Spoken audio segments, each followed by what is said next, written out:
Kain.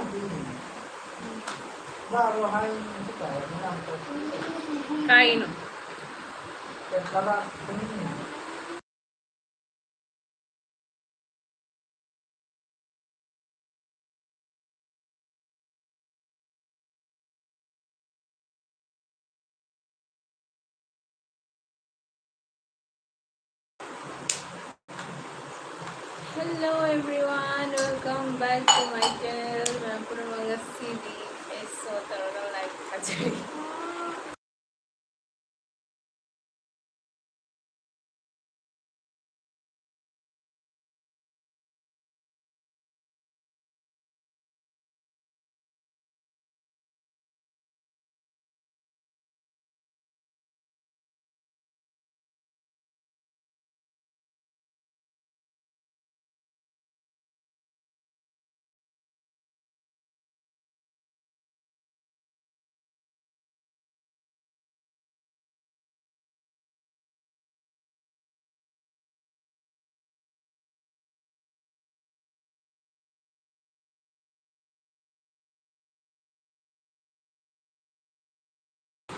Hello.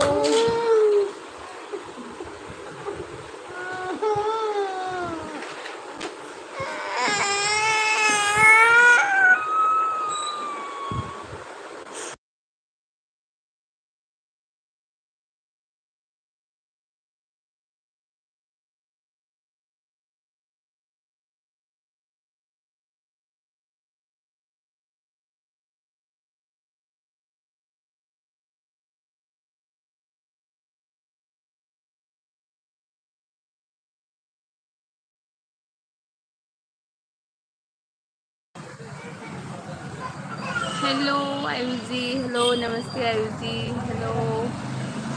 Welcome to my live stream, Ayuzi. शाम का खाना पीना हो गया. Syam, Chase, again like that. Hi, thank you, Syam. Thank you.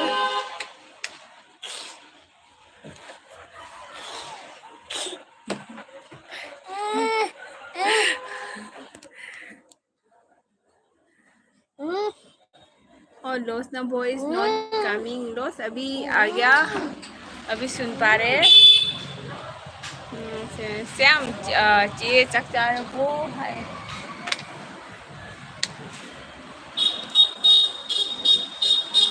चार्जी Syam, चार्जी. बस एक गाड़ी में आए थे.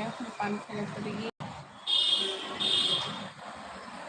I left Supri live and join you. अच्छा सुप्रीति का लाइव अभी भी चल रहा है क्या? अच्छा सुप्रीति का लाइव तो दोपहर से चल रहा है ना, अभी भी चल रहा है. अच्छा खाना पीना हो गया आयु जी? अरे यार मेरे बेबी बहुत डिस्टर्ब कर रहा है.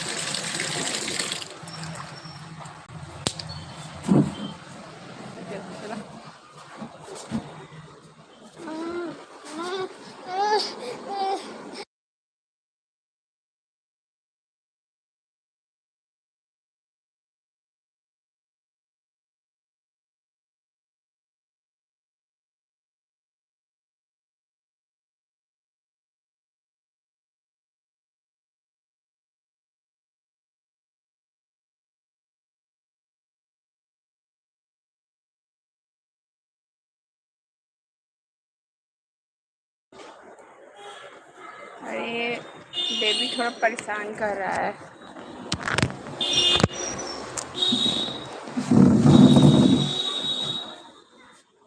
मुझे नोटी लापगा पायरिनी है. Thank you Sam, thank you Sam. चकचारबो हॉर्न हॉकिंग वेरी लाउड. हाँ हमारे घर एकदम पास में है. इधर रोड के पास में ही मेरा घर है, इसलिए खाने के साथ आपको लाइव देख रहा है. वेरी गुड, खाने एंजॉय करो.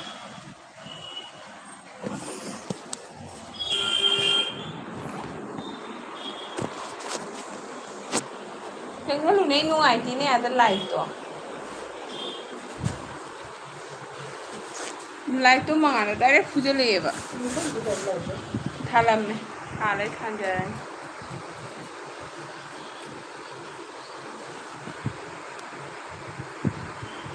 लाइव से मी मको ngauramman लोस आयुजी हो क्या, चले गए?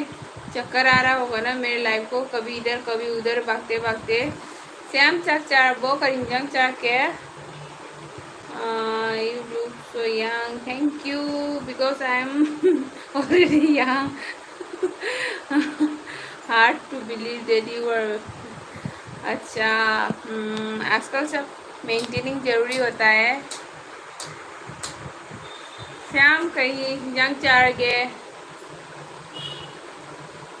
चे चाद्रिदा लोरी लोरे कांसोय चानी हाय। श्याम नंग वीडियो थांगलिदो नंग नसागी थांगलो नंगिदो दी केनोनी नंगी शॉर्ट ओने थांगले नत्र श्याम नंग मसागी ओने थांगलो।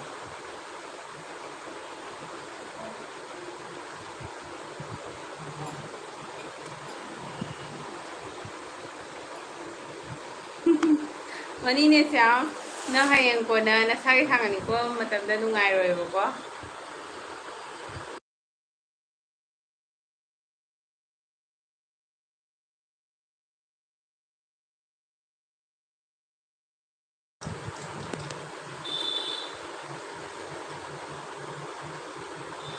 ओए आवा काटंगाई की जोंने दोस्त। I am 25 Susmita ji. Okay Ayuji 25 मतलब आपने शादी नहीं किया, अच्छी बात है। आप क्या कर रहे हो अभी, जॉब कर रही हो या फिर क्या कर रही हो? श्याम नोखरे श्याम नशा की थांगलो कुमार अले ब्लॉग ऑन है। Thank you Kumar ji. मैंने आपको सुबह ज्वाइन किया था, आपने मुझे रिटर्न कर दिया। नहीं किया है तो ठीक है, कल रिटर्न करना। अभी अभी करने से ना अनसाफ हो जाता है। नमस्ते नमस्ते नमस्ते कुमार जी, नमस्ते। थैंक यू सो मच, आप मेरी एलबी पे ज्वाइन हुए हो। आप कहाँ से हो? Kumar Darshan, thank you so much. Shyam चे आए श्याम नंग सुखरा कमेंट इरो मी खंगनादबसिंगसेगी मरक्ता नचे को कई गाँव गाँव रहे से। कुमाना संचय संचय संचय मतलब आपका जगह का नाम है क्या? मैंने नहीं सुना। कौन सा कंट्री गए आप कुमार जी? इंडिया से हो या फिर बाहर से हो? MP singer like than Mehndi, thank you so much MP आप कहाँ से हो? कहाँ से आप मेरे एलबी ज्वाइन कर रहे हो? MP ji thank you so much, आप मेरे लाइव स्ट्रीम पे आए, आपको बहुत बहुत स्वागत है। खाना पीना हो गया आपका शाम का? प्लीज़ सभी लोग लाइव को लाइक कर दो। थैंक यू सो मच, सभी लोग लाइक कर दो मेरे लाइव स्ट्रीम को। सभी ने ज्वाइन किया, thank you so much. MP ji आपका चैनल है तो बता दो, अगर नहीं है तो भी आप मुझे सपोर्ट करके जाइएगा। सपोर्ट कर सकते हैं आप मुझे, मेरे चैनल पे जाके सब्सक्राइब कर दो। मैम जी मैं लखनऊ से हूँ। अच्छा जी, एमपी जी लखनऊ से है। खाना हो गया आपका शाम का? आइए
सॉरी मैं कब से म्यूट पे रख के मैं बात कर रही थी। सॉरी। श्याम लेरिबो श्याम चक्रबो श्याम वा खरा ngangो ngasi di nang hangai tumi leibdo ngasi di wa khara ngangो अदुगा MPG 10:30 बजे खाना खाऊंगा। ओके ओके MPG आपका चैनल है क्या? आप ब्लॉग चैनल चलाते हो या फिर ऐसे ही सपोर्टर हो? सपोर्टर होने से भी सपोर्ट करके जाइएगा, हमें सपोर्ट चाहिए क्योंकि हम नया नया है ना, तो हमें सपोर्ट का ज़रूरत है। लाइव म्यूट कर दिया आपने? हाँ जी, मैंने गलती से म्यूट कर दिया था थोड़ा टाइम के लिए।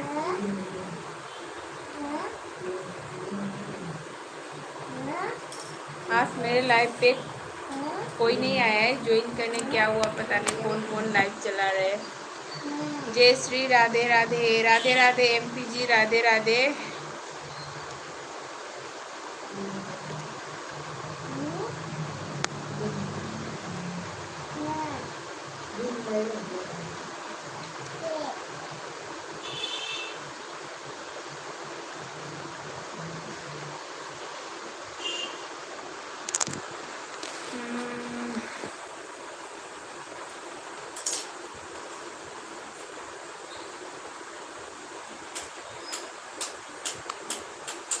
आज मेरे लाइव पे कोई ज्वाइन करने नहीं आया है, क्या हुआ? मैंने गलत टाइम पे लाइव चला लिया शायद, पता नहीं क्यों, सभी लोग बिजी है। मेरे सारे दोस्त लोग क्यों नहीं आ रहा है? मैंने सपोर्ट कर दिया ma'am ji, thank you so much MPG। आपका चैनल नहीं है ना? ठीक है, कोई नहीं, बहुत बढ़िया, आपने चैनल नहीं है फिर भी सपोर्ट कर दिया, thank you so much.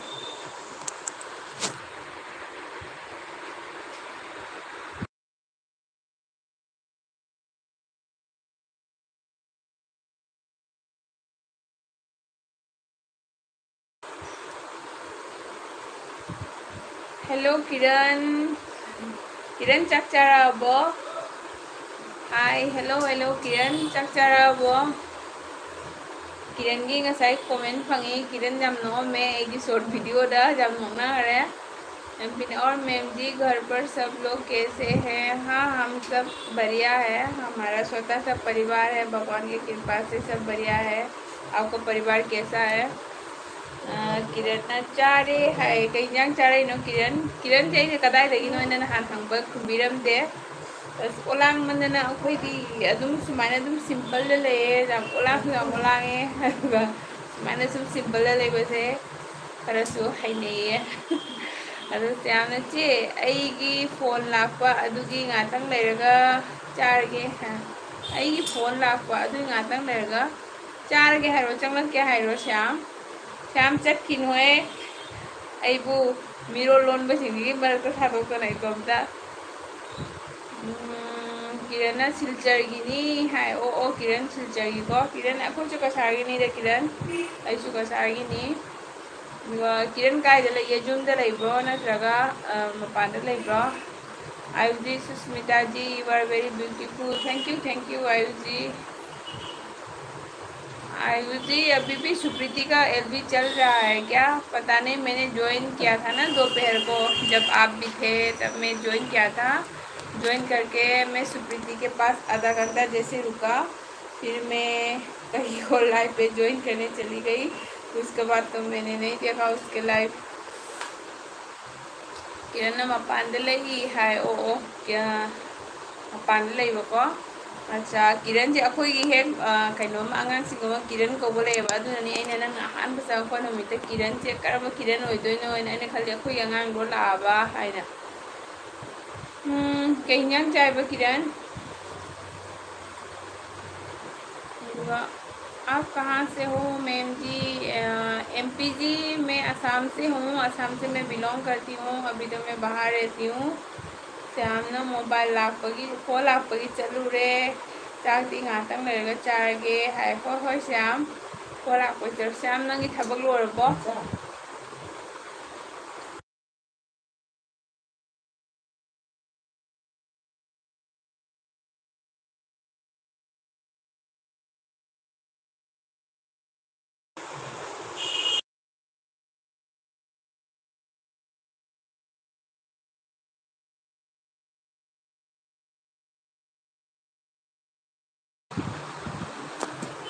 Shyam मी कना कना की लाइव थानरिगे मी सिंजे कनाम पाइसलक्ते नचे की लाइव सिगा ngasi कई तौरबा आगुबीसु लाक्ते कनाम लाक्ते दुगा किरण चिकन चिली चाई हाय इस किरण की अहाव हिंजांग नीने एमपी ने आपकी लाइव बहुत सुंदर है एमपी जी धन्यवाद धन्यवाद थैंक यू सो मच। बस नज़रिया सही होने से सबको अच्छा ही लगता है। नज़रिया हर किसी का सही होना ज़रूरी है। श्याम नचे लोरे हाय ओ अदुदी किरण करी हिंजांग नो हाय अखोइगिरो किरण अखोइगिदी खोंगुम थोंगनी nga angauba ani khalai ado nga angauba thaga thongani tuga mohen sapam थे खंग दुआन तौरे hi sister 5 like done thank you Mohan Mohan बु तराम नोक्चरी एलबीदा मोहन से खंग दुआन तौरे मोहन से कायदगिनो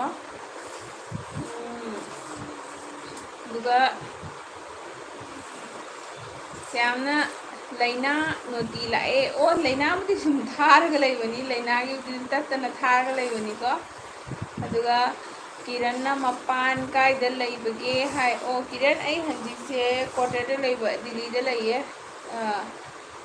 अदुम चही अमा खकी लाकबनी किरण दी कायद लेनो अदुगा किरण सु डिफेंस दे लेब्रा अदुगा तस्मी लाए एस एगी नाउ पिन सी लाए तस्मी चिचे उरबा ngasi चिचे ngasi दी असमाना दुम थारावनी जाम सदा की जाओ ओला न लेरमबको अदोइदी लांगना लेरमे आइसक्रीम चारे लाइव से थारमेबको नुंथिलवाइदा थारमगा पुंखाइम थारगा तन्ना चिचे से कथथ्रबा मीउदी लांबदो चिचे ओलांगोंदो वांगबा तन्ना कथथ्रबा चिचे से खरा मुद्द खरा कुइए मुद नुंगाइतदी थानिंगदे लाइव का अदुगा तस्मी चक चाराबो अदुगा श्यामना पिंकी लाइव तौरी अच्छा अच्छा ओ पिंकी के सूदे लाइव तो अयाबना मगुदी लाइए साइलेंट थम्बनी श्याम लोने कनेक्ट तौदी तौरमे श्याम नचे जेंगे को नंगी सोटो नचे जेंगबनी अदुगा ची मोमी जो नोटी लाए चे ची मोमी दी कुइने थारुद्रबनी नत्र श्याम ची मोमी कुइने थारुद्रबनी अदुगा सुमनजॉय त्रिपुरा हेलो सुमनजॉय वेलकम आपको मेरे एलबी पे। सुमनजॉय ने बोला था मुझे बहुत सपोर्ट करेगा। सुमनजॉय को आज मैंने सुबह मिला था एक दीदी के लाइव से ज्वाइन किया। Thank you so much Sumanjoy. आप त्रिपुरी हो क्या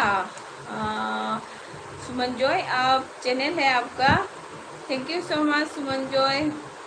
तमिनचे ऐसु साये तस्मी साबसे अखोई चिचे सिगे मथक की फ्लोर से कनो लेतेबको मथक बिल्डिंग साब लेतेबा अदुदुना सिगे सादरपुना खोई खांग मंगमदे अदुगा मोहेन आई लाइव मरक लाक्चैये मरुओइना मैते की लाइव आइदी मणिपुर जेनिम्स गेट ऑपोजिट तगिनी ओ अदुइदी मोहेन से जेनिम्स की गेट ऑपोजिट हाई से अबेम बिष्णुपुर ब्लॉक होगी बना किरो। Thank you so much Mohen मोहनबू तराम नौचरीको सपोर्ट तौबी अखोइनसु सपोर्टर तौबीबसे पामजै हाइदि अनौबनिनको आइदि कैसुम खंगजदे इनौ नौना हंगजबनी अदुना था मरी मंगामुक्त फारेबा जाम हरावरे मोहन लाफिबसे चक चाबिराबो मोहन तस्बीन चारे चे हाय तस्मी चक जाम मल्लिको कहीं जांग चाइनो किरण इहे किरण के नंगाई से इहे है रोला ले लेबनी ओ ले दे ले हाय नंगी से अच्छा करोगी जम्मू की कश्मीर की ले दे ले हाय नंगी से आइरे एल लखंग रेन हाय से दुगा सुमनजॉय ने हेलो दीदी हेलो सुमनजॉय वेलकम आपको मेरे एलबी पे। खाना हो गया आपका शाम का? दुगा सनाबी लाए like done sister welcome Sanabi welcome foreign कोई द्रबो thank you so much Sanabi foreign कोई द्रबो। सुमनजॉय ने ओए दीदी है हाँ सुमनजॉय बोलो आप कैसी हो आपको वेदर कैसा है कैसा है आज त्रिपुरा पे वेदर? देखो अभी मैंने मोबाइल पे वीडियो एक गाड़ी ऐसे जल रहा था, एक छोटा वाला बाइक रूना जल रहा था, उस पर 4-5 लोग ने वो गाड़ी को बुझाने के लिए पाइप से बुझाने की कोशिश कर रहा था। पर 5 से 6 मिनट के बाद क्या हुआ, वो गाड़ी एकदम से फट गया। तो जो लोग गाड़ी को बुझा रहे थे वो भी जल गया। देख के बहुत बुरा लगा। तो अभी बहुत हॉट है ना, अभी बहुत हीट है। तो इसलिए क्या करना है, मतलब गाड़ी चलाने से थोड़ा संभल के चलाना चाहिए। सभी लोग इसी बात का ध्यान देना चाहिए, क्योंकि गाड़ी में जो चलाते हैं वो पेट्रोल से ही चलाते हैं ना। सनाबी ने hi ma'am, hello ma'am, hello Sanabi friend ma'am लाएगा सीधी जॉइन तौसी सनाबी। सनाबी सिगा सुमनजोयना हाइबसे जाम फबने अमता कौसल्लो।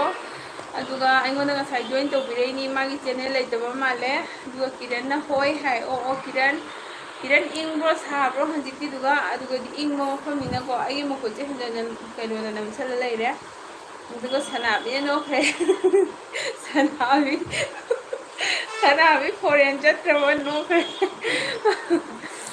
नम चटकनुको फोरेन दो सनाबी अइसु ngasai amkhak chaliye chatpado kainodagini hai philippine deni na aigidi wa ka ngangai sardan haina chatpani wa ka ngangai ado aina hai kainona सादाना लागत तम मरिबो को सुब्रिति की लाइफ दा वीडियो से ले हौरी वीडियो न होस्ट हाय तू के जो हंदियो हायरा अदुगी ऐसु कहातंग चलुबा खंगदे हेंदी विद्यारतन यादव लाइक डन है भाभी जी, थैंक यू विद्यारतन, वेलकम आपको मेरे एलबी पे आपको स्वागत है। आप कैसी हो विद्यारतन जी?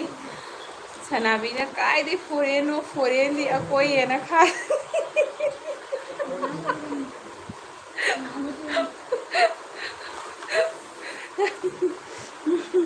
फोरेन दी कोई फजर है फोरेन दोनों ये ना खा और बा फरवनी। विद्यावती ने नमस्ते भाभी जी, नमस्ते नमस्ते विद्यार्थन जी नमस्ते आपको भी। शाम का खाना पीना हो गया? अभी कैसा है मौसम, हालचाल कैसा है? सुमनजोय ने हाँ त्रिपुरा है सुमनजोय। आज वेदर कैसा है घर पे? इधर तो बहुत गर्मी है। आई थिंक हर जगह पे बहुत तेज़ गर्मी है। मोहन आई चारे इमाना कांगसोइगा खजिन कांगहोमगा थोंगी याम हावे इमाना थोंबीगरे खंगदे हाय थोंबगे खंग अस मोहन लाइबक फबनिको इमाना थोंबे चाइंग चाबु फंगबा हाइबसे हाउ इमाना थोंबदी हाउ द हाउ बनिको अखोय आंगांग ओरिंदा अखोय माना आइदी मसा खतंग हमदा मतंदा आलू तोलगा याम पिजरे याम हावे याम हजिसु दुम निंगजांगे इमाना थोंबा से हाउ द हाउ बनी दुगा मोहन चाक नलीना मखुचे नाये मोबाइल पाई स्टेन जाऊदे फमगा सूमाय थाब नहांगदी सक उल्लगा थादे एमबी था तारसु सक उत्तबी थाए सक उल्लगा थाबसे खर कम्फर्टेबल होइदबा हाइतारे। विद्यार्थन सपोर्ट पहले से, हाँ जी विद्यार्थन जी मुझे पता है आपने पहले से सपोर्ट किया है, थैंक यू सो मच। एक दूसरे को वीडियो देखते हैं, ठीक है। हम ऐसे नए नए जो चैनल खुला है ना, जो बस सपोर्ट करने से काम नहीं चलता है, वो वीडियो को भी वॉच करना पड़ता है ताकि हमें वॉच टाइम मिल जाए। अगर वॉच टाइम नहीं मिले तो हमारा सब्सक्राइबर बढ़ने से भी कोई फ़ायदा नहीं है। सनाबी ने चैनल लेतबददी कमाय कनेक्ट तौदुनो हाय ओ सनाबी कनेक्ट तौदुनते सपोर्ट तौबियो हायो सिगे विद्यार्थन सिजु तौसल्लो असि सिजु नहानेंगोंदे तौरकपनी। I am happy, okay okay विद्यार्थन यू हैप्पी ठीक है विद्यार्थन, बस आप खुश रहो तो दुनिया खुश मोहन आई नुपीदी थिजरे अदो इमाना थोंबा इंसांगदी कावबसु ngamde मोहन कई काउदन नुपी थीरगबु इमागी हिंजांग कावे हाइब्रने इमादी अखोय पीइंगदगी अखोय सेनर लापनी जुम पानबा लाइफ पार्टनर सिदी नुपीगिसु नुपागिसु लोइपुनम लेने दुरगसु इमा इपादी अम खतंगनिको इमा इपाना अखोयदा कनो तोरैनी अदुगा सनाबी कौसल्लो अदुगा सनाबी ने हेलो एवरीवन कनेक्ट करो मेरे चैनल पे है। सनाबी ने कमेंट होंगे विद्यार्थन जी आप किसी को ज्वाइन करना चाहते हो क्या? विद्यार्थन जी अगर आपको ज्वाइन करना है तो बोलो। इधर जो सनाबी है ना, ये भी चैनल है इनका भी, तो आप ज्वाइन कर सकते हैं।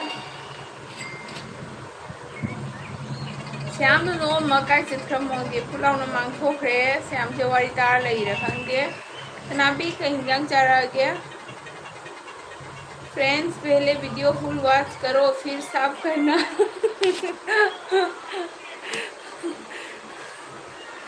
सनाबी उदना उइदा हाय श्यामना सनाबी उदना उइदा हाय सनाबी से उनद्रबो श्याम मोहेन दी मणिपुर कायदगी ओइदोना मोहेन आइना चैनल पारकपदगी अखोई इसिना याम से मणिपुर दगी फंगनाबनी मोने सपोर्ट तौबिबनी याम हरावेको याम नुंगाइए आई मोबाइल से खतंग स्टैंड यावदी नुंगाइदनी आई खुदना पाइबगी मार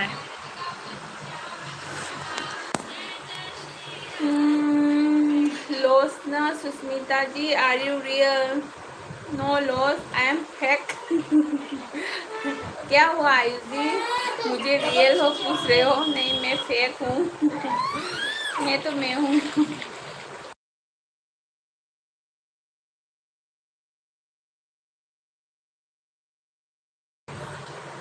श्याम नचे की लाइफ से हम याद बने ngasi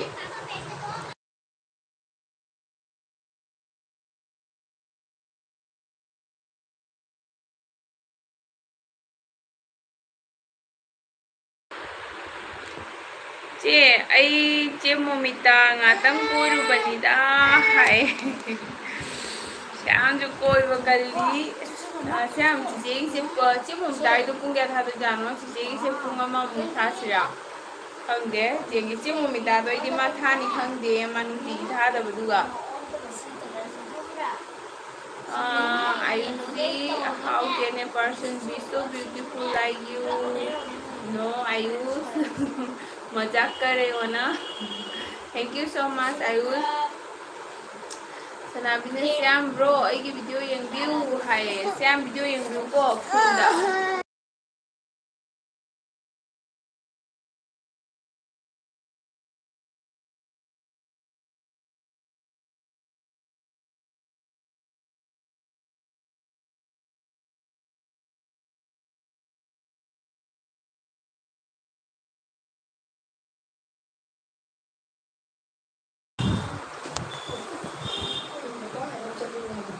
Kaya.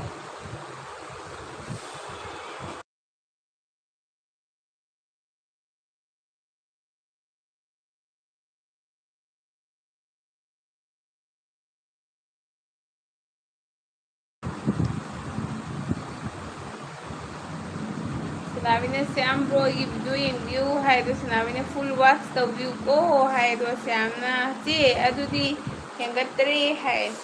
Hangaktari, hay buko. Hoy, hoy, Siam. Sinabi na, hi, Lost brother. Hay, Lost आपको सनाबी बुला रही है मतलब सनाबी चाहते हो आपको सपोर्ट करने के लिए आप सपोर्ट कर दोगे क्या सनाबी और इधर जो श्याम है बस दोनों ही चैनल है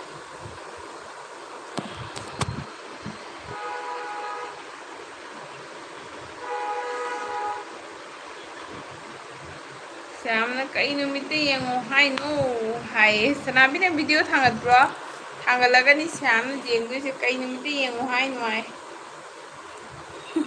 श्याम है चुंग चुंगो करे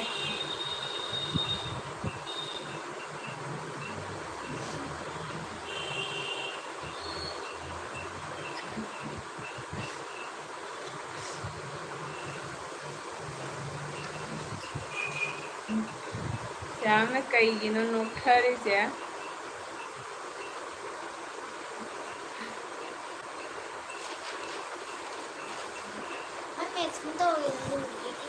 कई तौगे नांजे करी नंगा साइडो फारबो साइड फारन दो बार रे मथांगी नेक्स्ट पेज ते लेदो फादो तु बुवा तो ना फारो तो चलो बहाना तो लो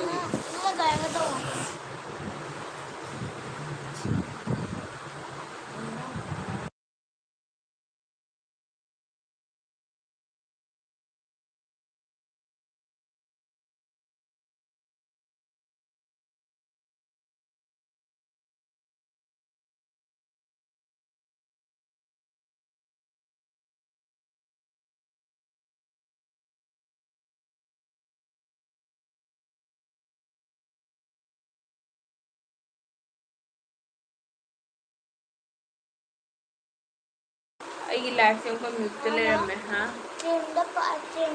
ꯑꯩꯁꯦ ꯕ꯭ꯔꯣ ꯅꯪ ꯕꯨꯛꯇꯨꯝꯗꯕ꯭ꯔꯣ ꯁꯣꯗ ꯉꯥꯡꯕꯁꯤꯒ ꯀꯩꯅꯣꯒ ꯂꯩꯔꯝꯃꯦ ꯍꯥ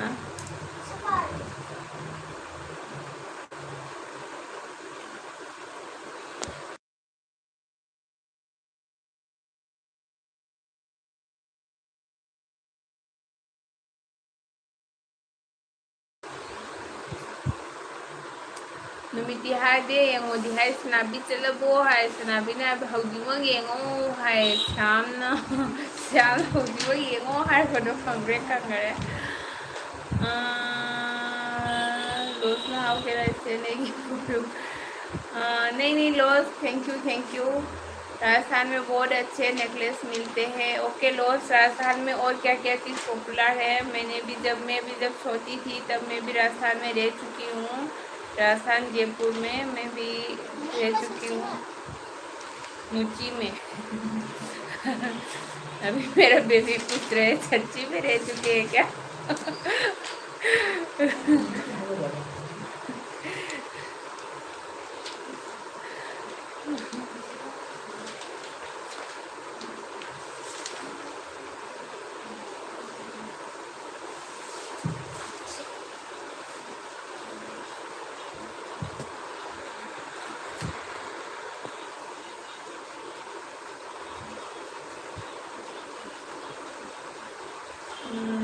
हमारा पुलिस हेडक्वार्टर भी जयपुर में है अच्छा पता नहीं मुझे मतलब इसके बारे में पता नहीं है जब मैं 2 साल 2.5 साल तब उस टाइम को तो मुझे अभी कुछ याद नहीं है तब मैं उधर रह चुकी हूँ मेरे पापा के साथ थोड़ी बहुत हल्का फुल्का याद है पर मम्मी बोलते उधर का लोग बहुत अच्छे हैं उधर ऐसे उस टाइम तो ऐसे पानी भी मिलना बहुत ज़रूरी होता है मतलब पानी बहुत मुश्किल से मिलता है पर अभी तो बहुत मौसम चेंज हो गया ना अभी तो मैंने सुना है थोड़े दिन पहले राजस्थान में ऐसे बर्फ़ गिर रहा था जो हेल स्टॉर्म होता है ना वो गिर रहा था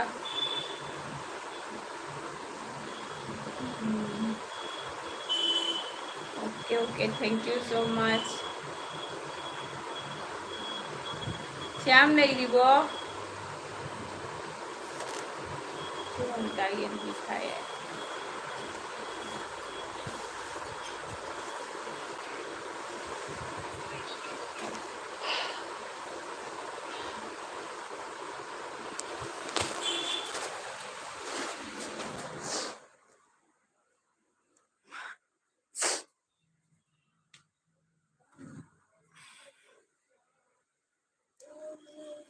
सनाबी ने बाय बाय चे चक चागे हाय चक चागे सनाबी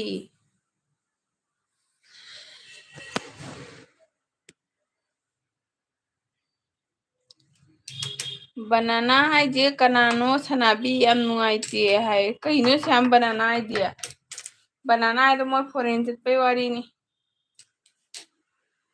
लोस ना where is your hometown है लोस मेरा hometown आपने सुना है क्या आसाम आसाम मेरा स्टेट है आपको होम टाउन तो आपको मालूम नहीं होगा मैं बोलने से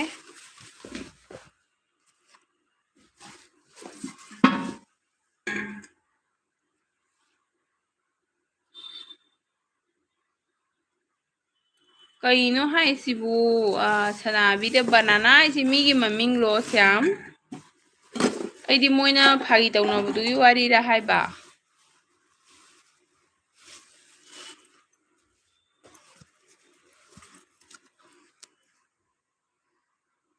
सनाबी ने अखोई खुन ngangnibro है सनाबी कइदौरे कना कइदौबा यावरे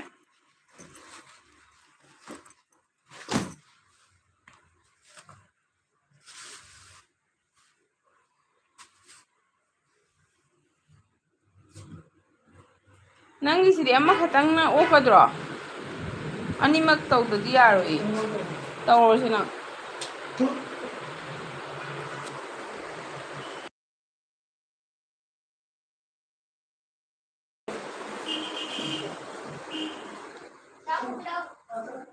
Chigam tlaw लोस ने जी हाँ सुना है आसाम। अच्छा अच्छा। हाँ ओके सुना है तो बहुत अच्छी बात है। बहुत लोग ने ऐसे बोलते हैं हाँ कहाँ पे है आसाम। दिसपुर सिलचर। अच्छा हाँ लोस हमारा होम टाउन सिलचर है। आपको सुप्रीति ने बताया होगा इसलिए, नहीं तो आपको सिलचर नहीं सुनेगा। सनाबी ने फुल ये उनको हाय क्या तो अय मचा से सुमाइना कौ जुंग न हौ हाँ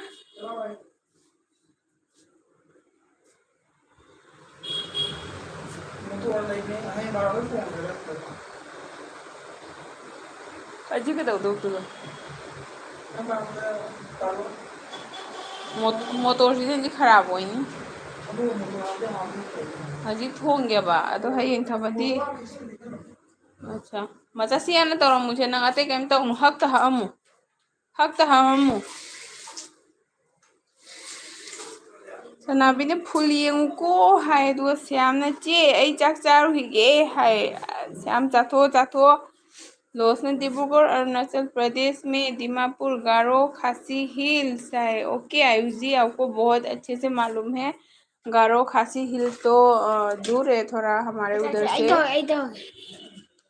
ꯍꯛꯑꯒ ꯄꯤꯔꯝꯃꯨ ꯇꯧꯍꯩꯗꯦꯕ ꯖꯨꯡꯅ ꯍꯧ ꯖꯨꯡꯅ ꯍꯧ ꯈꯇꯪꯒ ꯍꯧ ꯑꯗꯨꯃꯥꯏꯅ ꯂꯦꯟꯒꯅꯨ ꯁꯨꯃꯥꯏꯅ ꯍꯛꯎꯕ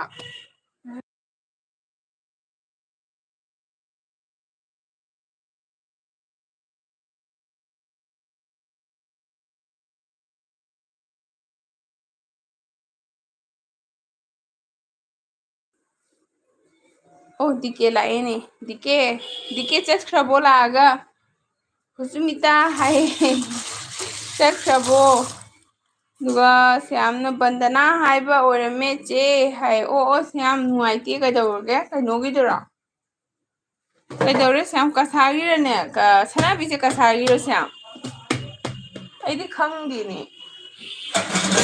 ꯑꯣ ꯃꯥꯏ ꯒꯣꯠ ꯁꯣꯔꯤ ꯁꯣꯔꯤ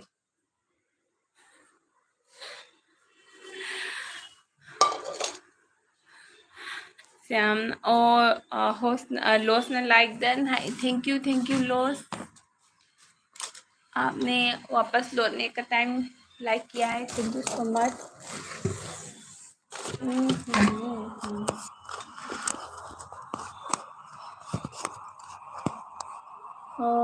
टिकेन लाइन लाइक डन है चट्टे चट्टे लेजरी है।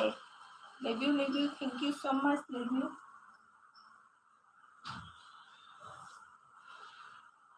देखिए क्या वो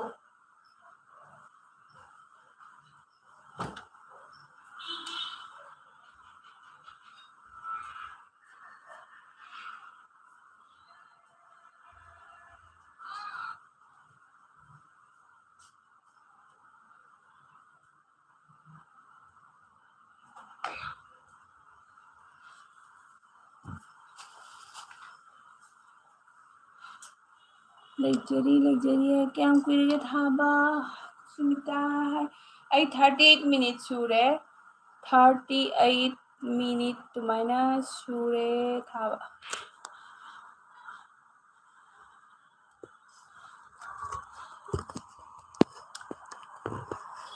देखिए कहीं यहाँ हो रहा है।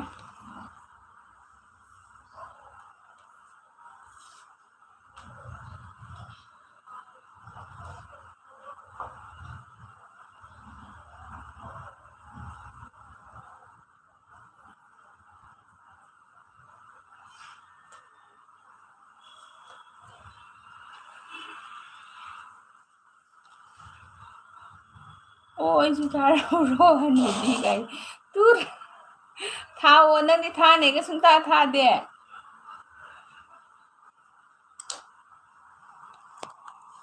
नंगे था था सुनता था दे दुगा ऐसी नंग था कने नंग आयरमी अदुगा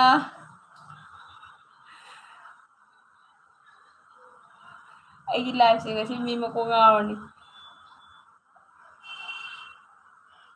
ꯁꯌꯥꯝꯅ ꯆꯦ ꯑꯩꯁꯨ ꯈꯪꯗꯦ ꯃꯥꯒꯤ ꯚꯤꯗꯤꯑꯣꯗ ꯎꯕꯅꯤ ꯍꯥꯏ ꯑꯣ ꯑꯣ ꯑꯦꯁ ꯖꯨꯂꯤ ꯁꯥ ꯂꯥꯛꯑꯦ ꯖꯨꯂꯤꯁꯥꯁꯤ ꯑꯩꯈꯣꯏꯒꯤ ꯖꯨꯂꯤꯁꯥ ꯅꯨꯡꯁꯤꯕꯤꯗꯣ ꯅꯠꯇ꯭ꯔꯣ ꯑꯩꯒꯤ ꯏꯅꯥꯎꯄꯤ ꯖꯨꯂꯤꯁꯥꯗꯣ ꯅꯠꯇ꯭ꯔꯣ ꯁꯤꯕꯣ 10 ꯂꯥꯏꯛ ꯗꯟ ꯍꯥꯏ ꯅꯤꯄꯥ ꯑꯃꯁꯨ ꯍꯣ ꯆꯪꯉꯝꯕ ꯊꯣꯛꯈ꯭ꯔꯒ ꯂꯥꯏꯐ ꯍꯧꯔꯦꯅꯦ ꯐꯣꯔꯦꯟꯒꯤ ꯅꯤꯄꯥ ꯑꯃ ꯅꯣꯏ ꯃꯌꯥꯝ ꯆꯥꯛ ꯆꯥꯔꯦ ꯑꯩꯈꯣꯏꯗꯤ ꯍꯧꯖꯤꯛꯇꯤ ꯍꯤꯟꯖꯥꯡ ꯁꯦꯝꯃꯤꯗꯣ ꯈꯣꯡꯗ꯭ꯔꯨꯝꯗꯤ ꯊꯣꯡꯒꯦꯅ ꯖꯨꯂꯤꯕꯤ ꯅꯨꯡꯉꯥꯏꯔꯤꯕꯣ ꯅꯪꯕꯨ ꯅꯆꯦꯅ ꯋꯦꯜꯀꯝ ꯇꯧꯏ ꯖꯨꯂꯤꯕꯤ ꯅꯨꯡꯉꯥꯏꯔꯤꯕꯣ ꯅꯨꯡꯉꯥꯏꯔꯤꯕꯣ ꯆꯦ ꯍꯥꯏ ꯖꯨꯂꯤꯕꯤ ꯑꯩ ꯅꯪ ꯃꯁꯛ ꯌꯥꯝ ꯌꯦꯡꯅꯤꯡꯉꯦ ꯅꯪꯒꯤ ꯗꯤꯄꯤ ꯑꯣꯟꯊꯣꯛꯈ꯭ꯔꯦ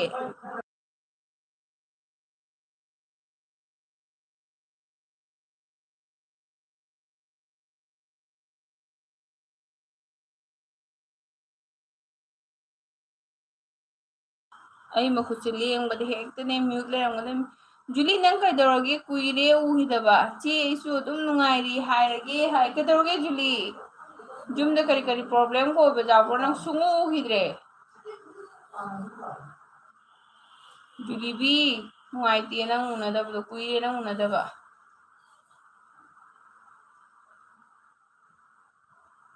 ꯀꯅꯥ ꯀꯅꯥ ꯂꯩꯔꯤꯒꯦ ꯖꯨꯂꯤ ꯆꯥꯛ ꯆꯥꯔꯕꯣ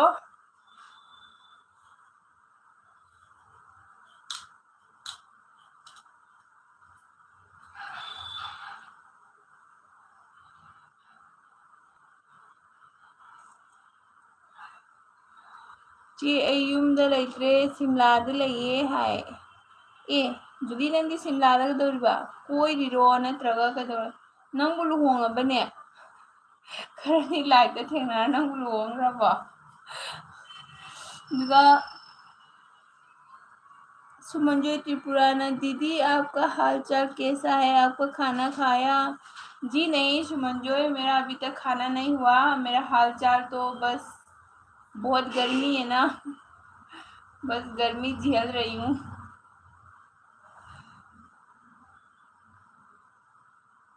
जुलीना चाद्री पुंग अमद चादोइनी कहिनो जुली पुंग अमद चादोइनी आइदुवा थेंगमनद्रो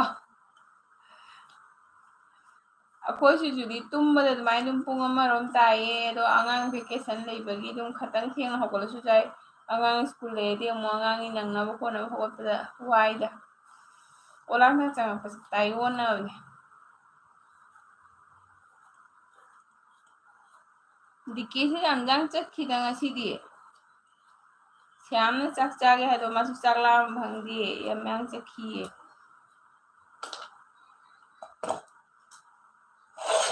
जुली ने कोई लाइनी हाय अस जुली नंदी ओलांग से नुंगाइरमनिने बरफ पताबो कमाई तौगे जुली हायौने नतियोसु अमता वेकेशन की ट्रिप अमता सेमगेने कोई नुंगाइगद्रायना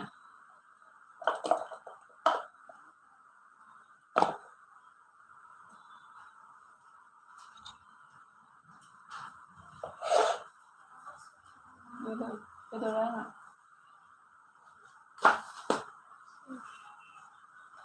कदोराना उसे कृष्ण देव है असी पार ममा ना दिसी बुआ फिंगे हाना पाथो उसु mun हाना पाथो उसने ने पाथो बा सी पार असी तो कारे पारो इधर कारे दिजावा आ पर आसान दो पारो चे नुंगाइए स्नो ngakतनी हाय आया नुंगाइरमगनीने जुली दुदी snow ngakta nang kyam kuirege koiba lakpo जुली जुली नंगी हानगी डीपी तो मिस तौरिए अदुना दुम दे फना दुम जेंगबा नुंगाइ नंगी हंजिकी मसक से उबा फंगरे चे कमाई जेंगदोरी हंजी ओलांगने सिरोरे सिगी फेनगे यागिद्रबनेबको ओलांगने लोरे कईनो दिकेदो मबु याम फत्ते बोला मा आई लाइफ थारवाइन चेनग्रे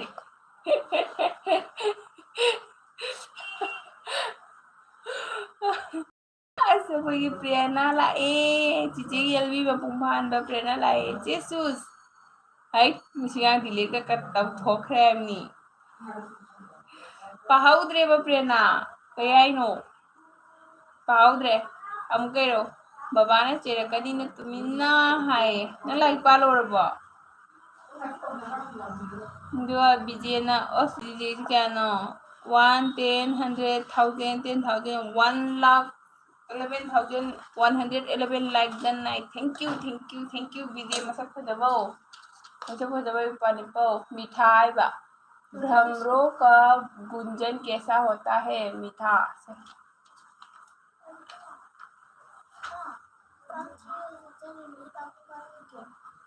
लेते हैं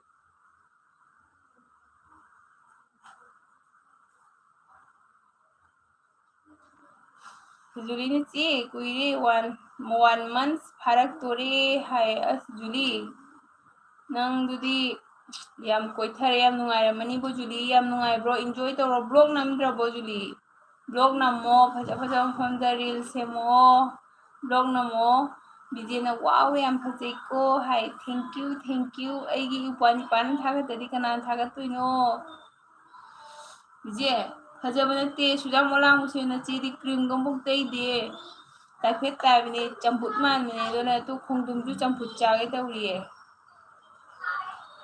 नचे जाम चम्मने जाम सोलांगे सिगबु करीगी क्रीम ग तैजदेदा दुगा राहन प्रो न हाय हेलो राहन जी वेलकम आपको मेरे एलबी पे आप कहाँ से मेरे एलबी ज्वाइन कर रही हो थैंक यू सो मच आप मेरे एलबी पे आए मुसा अली ने चक चारबो हाय अली आई चक चाद्रिए हिंजांग सेमी अली दी चारबो अली काइदगी होइदोइनो ज्वाइन तौबिरमुको मयाम अनौबा लाखो पुनमक अदुगा राहन जी प्लीज ज्वाइन कीजिए मेरे चैनल को आप नया है मेरे चैनल पे तो आप ज्वाइन कीजिए और एक कमेंट छोड़ के जाइएगा मैं भी आपको ज्वाइन कर दूंगा विजय ने हाय जुली उदब कुइरे को हाय विजय जुली से उदब कुइरबनी नत्रा दुगा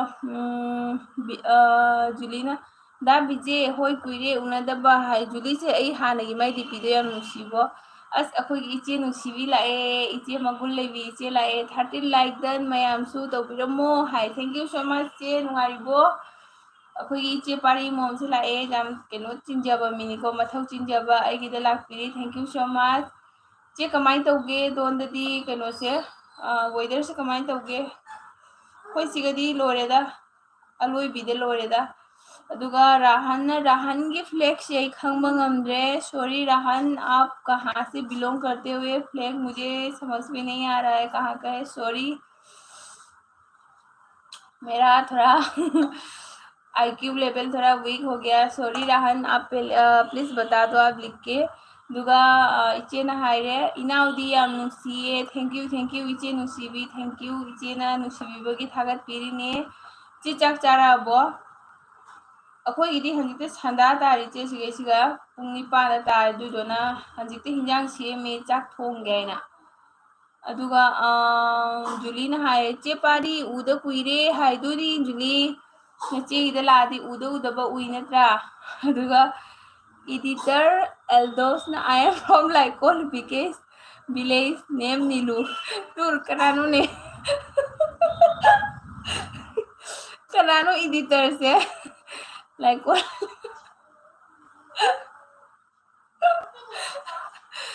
और एडिटर एल्दो से कना होइदोइनो या नुसीए लाइक दो सलमो सपोर्ट ऑफ सलमो नुंगाइबो लाइक कॉल दो नुंगाइबो मिस तवे या मिस तवे अदुगा बिजेना लाकदबा अदु फजबदु केदबदा अदु फजबदुनदि केरदि मालेमदु सांगनिंगाय लैगिद्रो नंगना थागददि कनाना थागदि बिजे नचे के देश माई दुम लइए अयामदे इचम चमना सुम लइए चुम चमना पुंसीजे लोइख्रद्रा खंगदे अदुगा इचेना इबुंग इनाउगी मॉर्निंग ब्लॉग तो याम नुंगाई हाय थैंक यू इचे नंग जेंगिरबो चेसु तौजरके वीडियो दा सपोर्ट तौनसिको अदुगा एडिटर ना हाय नीलू मोरांग थेम कइनो हायसिबो नंगु चैनल हांगबो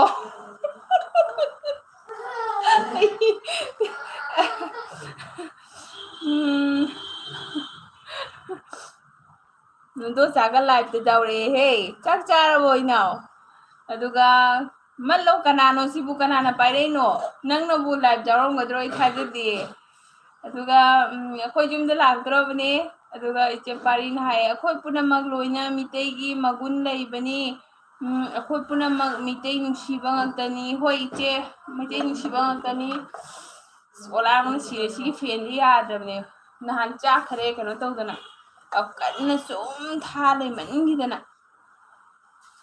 होय इचे अदुनी अखोई अमन अमा काउनबे यादे अखोईगी इपा इपू अखोईगी हौफम अखोई काउबे यादे को देसादा लेरसु दुगा एमआर ब्लॉग ना like done hi thank you पापा पापा चक चराबो पापा की हेल्थ कमाई तौरगे हंजी दुगा जॉनसन ना hi hi hello Johnson Johnson welcome तौजरी पापा वेलकम तौबो का होरे पापा सु वेलकम तौजरी अदुगा जॉनसन ना 14 like done hi thank you Johnson Johnson ji नहान लांब जॉनसन होइदोरा नत्रगा अनोबो होइदोरा आई डीपी चेंज तौबोसे मसक खंगबा ngamdre अꯩꯉꯣꯟꯗ कनो लेते मोबाइल अनी लेते तो जेंगबा ngamdre अदुगा बोचा मोयांगथेम असीसे खोई मी नते को से अतोप मीने सानबा मीनी मासना पपाई बालम था प्रौदो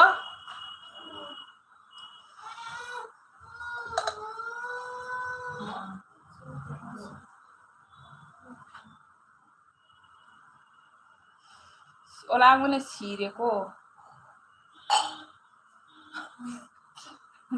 angang jago dati lakan jangan kamu sakit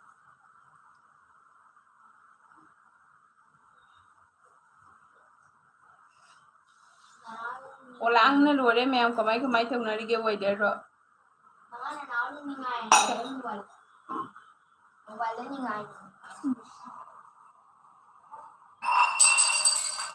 अदुगा editor बोचा असेमकी बोचा होइदोरने बोचा चाक चारबो नंग कमाइने जॉइन तौरइबा अदुगा इचेना हाय इचे पाइना जुली हाय लब लब पिरे अदुगा सि पुरा चखरो चो पुबिरो मांता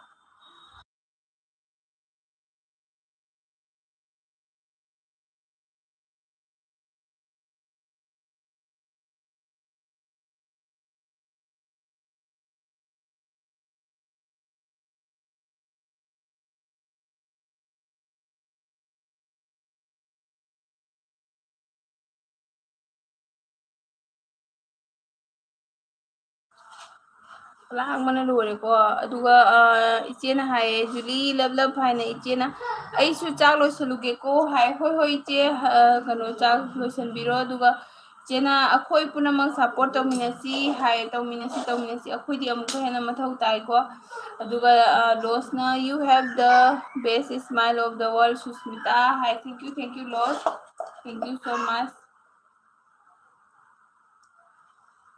जॉनसन ना हाय मनी नहान गिदुनी ओ जॉनसन चाक चाराबो प्रेरणा चे अस बाबा थोखरे मिहुन खरा फै हाय तौनी अंगांग प्रेरणा नेने पारी हारगा कन तौरे दुगा इचेना बाय बाय मैम पुनमा खाय हो इचे इचे एचिन मतम थादोगा ngaतंग चंगबिरकपदो याम हराउजरेको दुगा एडिटर से कनानो चोरोन याम लोले दुगा एडिटर नंग कनानो हायो कनानो एडिटर नंग हारो अदुगा एमआर ब्लॉग होय फरे हाय ओ फरे पापा अदुगा सनाथोन हाय नेने केएमसी हाय नेने तो केएमसी तो उदरीने सनाथोय केनो तौरी yang थोंगे तौरी अदुगा प्रेरणाना एल्दोस मोबाइल लेजेंड गिदुनी हाय मोबाइल लेजेंड प्रेरणा कनानो एल्दोस से नंग खंगब्रा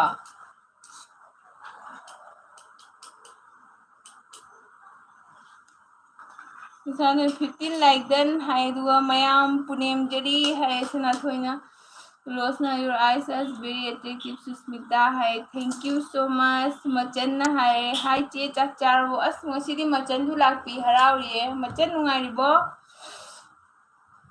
Olang mana prok prok chai ko.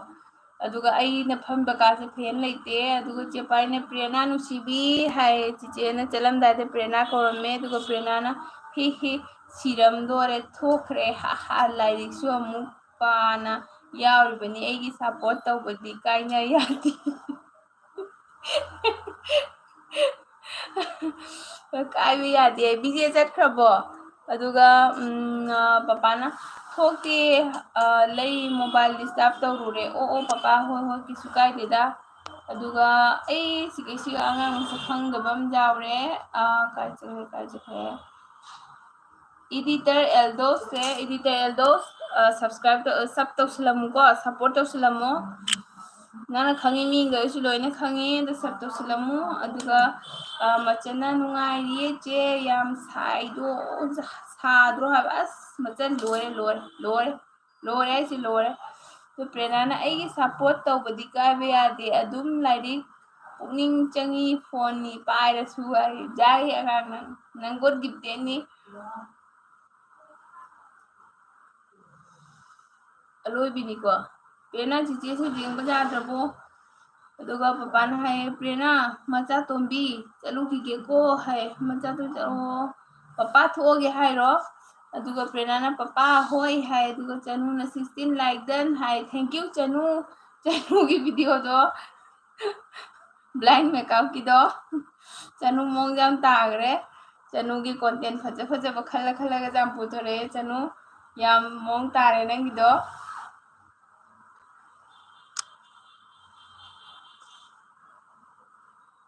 रियू ना कहीं जंग चारगे चनू दी के हिंजांग चारगे आई याम हौगतनिंगे तौइसे यादे तंगा को तंगा को एम just setup अमता सेमगिगे है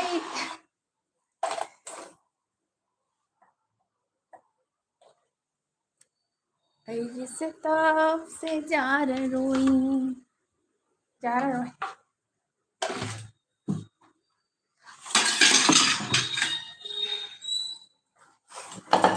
oh my god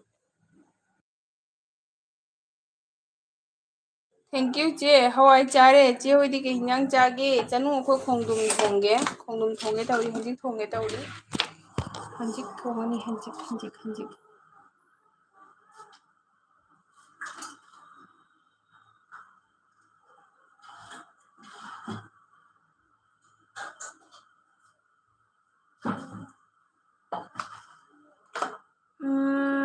Prerna 17 like done hi thank you आई यागुबी थैंक यू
अस ngसाई म्यूट तक लेरमे चे खुसासिदे सिदोरे एग्जाम ना हयेंग हंचित ngaire दुगा टेक्चुअल ना नल्ले हाइबको लोरे दुनियागु खुसा पेलबन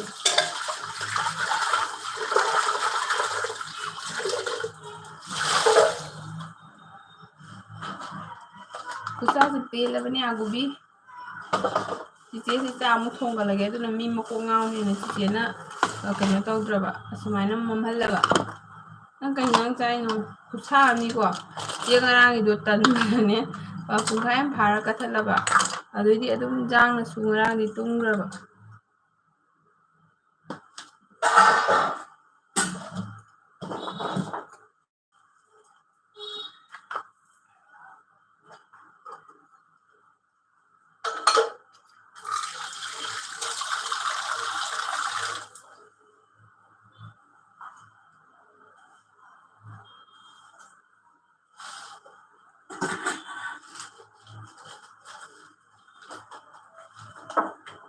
जुली अंगांग चखिए चे याद्रे दुम ऑन लेगे याम सांगे है तौरो चिची ngang लेरगा अमु थाके ngang वाइने ममले थंगे चिची चाकू बचने ने जी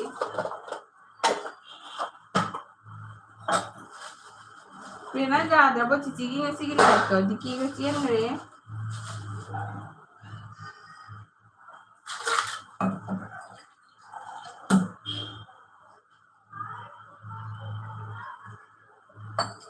ऑन है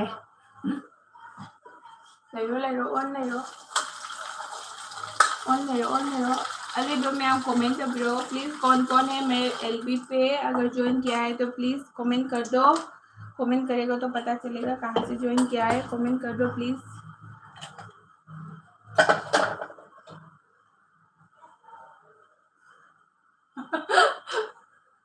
नंग उहौरबा मार्क्स जाꯎꯖꯅꯤꯡꯉꯤꯕ ꯅꯪ ꯅꯨꯡꯉꯥꯏꯅ ꯈꯪꯉꯕ ꯅꯪ ꯅꯨꯡꯉꯥꯏꯅꯅꯦ ꯃꯥꯁꯨ जाꯎꯖꯅꯤꯡꯉꯤꯕ ꯈꯪꯕ꯭ꯔꯥ उहꯟꯖꯅꯤꯡꯉꯤꯕ ꯑꯩꯅ उहꯟꯒꯅꯨ ꯍꯥꯏꯕ ꯅꯪ ꯉꯁꯥꯏꯁꯨ ꯅꯪ ꯎꯔꯤꯗꯨꯗꯤ ꯑꯥꯏꯖꯤꯗ ꯆꯤꯆꯦ ꯍꯣꯏꯒꯤ ꯐꯤꯜꯇꯔꯒꯁꯦ ꯂꯣꯏꯅ ꯃꯩ ꯍꯧꯕꯅꯤ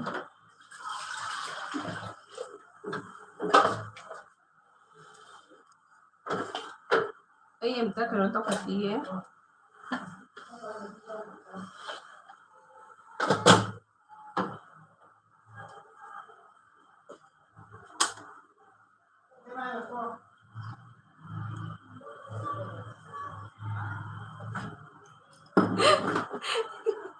ꯑꯗꯨꯅꯦ ꯍꯥꯏꯗꯣ ꯃꯥꯅ ꯃꯁꯤꯒ ꯆꯥꯎꯗꯣꯔꯤ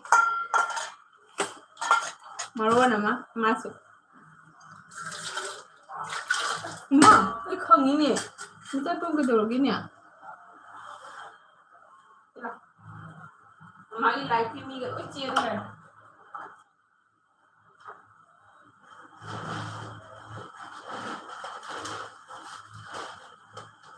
오네 이거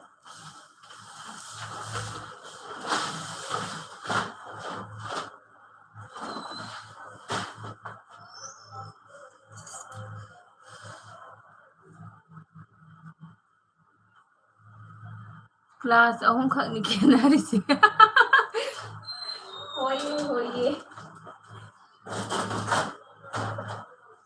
ꯅꯨꯄꯤꯅꯗꯤ ꯍꯦꯜꯂꯦ ꯒ꯭ꯌꯥꯟ ꯇꯥꯕ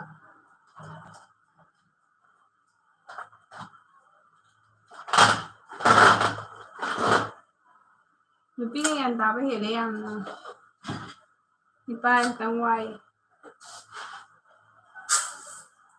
ꯅꯪ ꯀꯩ ꯆꯥꯒꯦ ꯍꯥꯏꯅꯣ ꯆꯥꯒꯗ꯭ꯔꯥ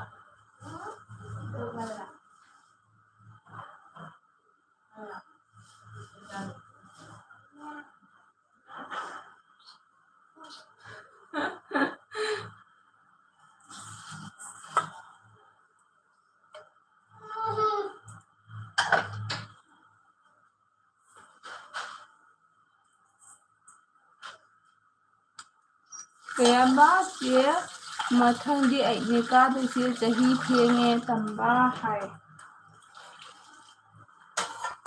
ꯆꯍꯤ ꯈꯔ ꯊꯦꯡꯅ ꯇꯝꯕꯅ ꯐꯩꯌꯦ ꯑꯃꯨꯕꯤ ꯑꯗꯨꯅ ꯀꯩꯅꯣ ꯇꯧꯕ ꯍꯦꯜꯂꯦ ꯆꯍꯤ ꯑꯩꯈꯣꯏꯒꯤ ꯈꯔ ꯆꯍꯤ ꯅꯧꯔꯕꯅꯦꯕꯀꯣ ꯃꯥꯁꯦ ꯍꯟꯗꯛ ꯀ꯭ꯂꯥꯁ 3 ꯀꯥꯒꯗꯕꯅꯦꯕ ꯆꯤꯆꯦꯅꯅꯦ ꯅꯁꯔꯤ ꯇꯝꯗꯕꯤꯗ ꯖꯝ ꯇꯧꯈ꯭ꯔꯕꯅꯦ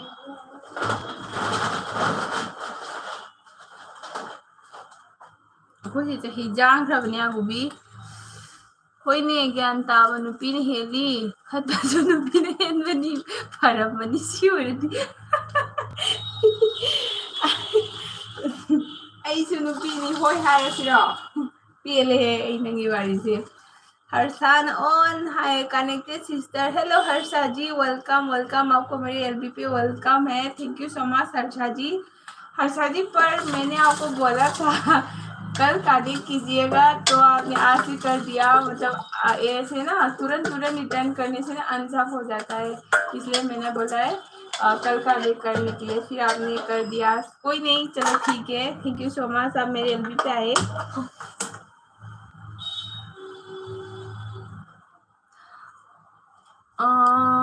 ना सिंगा लाए अस सिंगा से कुई न उद्रेदा सिंगा नुंगाइबो सिंगाबो लाइक देन है थैंक यू सो मच सिंगा अदुगा सिंगा ना अगु वा मा हाइदो लेको है सिंगा वा मा हाइगदो ले याय अगु अदुगा सनाथोय ना हाइने टुडे इज सो हॉट करतेबो टुडे इज फटा फाटी सनाथोय जादे सिगदी लेबम जामम खंगजे प्रेरणाना चुम्ब्रा हाय चुमिने नंगा ngango wasitabu chumine aduga ibung paunamba lai aifore sister laidana thank you so much ibung chak chabirabo like ta tawbana tana kamai tawge ngasi weather se leiba adum ngambro kamai tawge सिंगना ओय अगु हाय अगु से अगु गौरी सिंगना प्रेरणाना खतपजु नुपी हेले फरबनी सी ओरदी इहे अगांग नंगसिदी अगांग निको नंग नुपी ओरगा दुमा हाइनब्रा हा मसे चही क्या तारे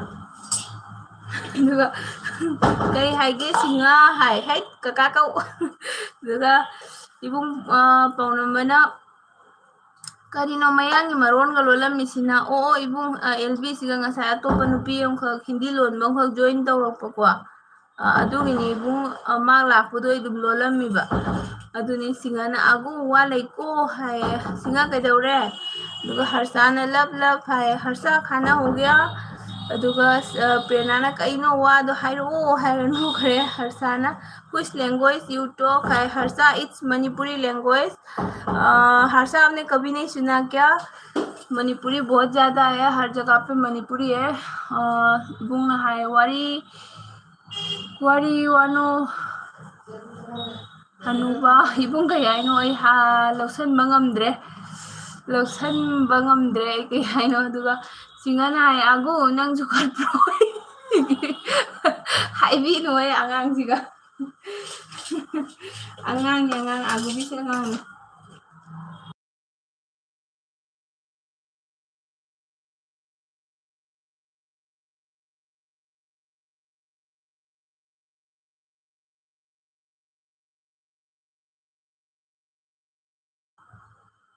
अदुगा प्रेरणा खते दाइदी पापो को नंग गोते आगांग निसे मसे अदो इबुंग नाय हनुबा कत्ती है अदुगा प्रेरणा कका कौगे याद्रीने है कका कौगे याद्री कई याद्रीनो कका कौओ ना कका को हमदो बने अदुगा इचे पारी ने एसएस इनाव करी मथेल चार्गे थैंक यू सो मच इचे अनिरख हना चंबीरपगी अनिरख हना ननावना तराम नोचरी चक तोगला बोचे अदुगा आई थागली हंजी आई दी लोरकदोरे थागली दुगा सिंगना आगु हारगा नोखरे सिंगा से आगु दो बेराम दुखारी है कनागे दोरा कछु तो दिन मुखम नारबो नाना भी तो चौड़ी नाता रबा प्रेरणा नेने पारी हारगा लब है कदवरा इको फम जानो मामा इंडक्शन ऑन तौगे अदुगा इबुंग पाउनमना हनुबा गदा हाय अदुगा एलके ना हाय हेलो एलके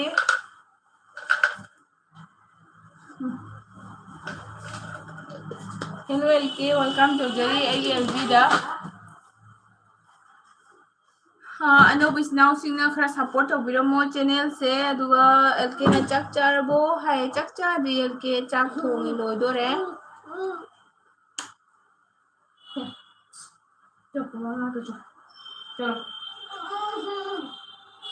चलो रोय हाय ब्रो रोय अतई लेते असी दिक्कत चला दा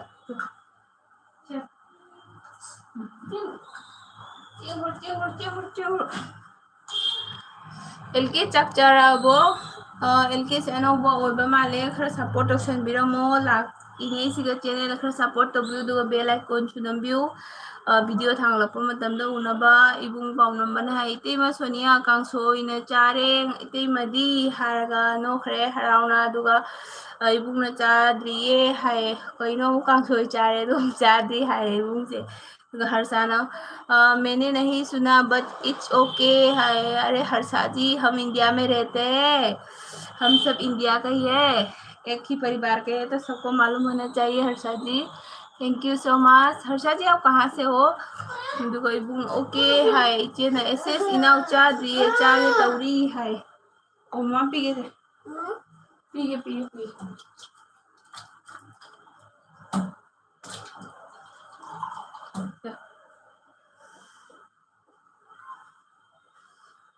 अदुगा इबुंग इतेमा करी मथेल चाबी दोइनो हाय अदुगा इबुनो याइफरे ना लाइक अनि पिबिरे थैंक यू इबुंग थागत चरी श्यामना चे लोय चट लेरमे हाय कादि जलमिनो श्याम नंगजु चे लुरिबना चे थादोगा नत्रा फत्ते को हर्षाना हर्जना लव भाई थैंक यू। हर्षा आप किस किस को ज्वाइन करना चाहती है बोलो।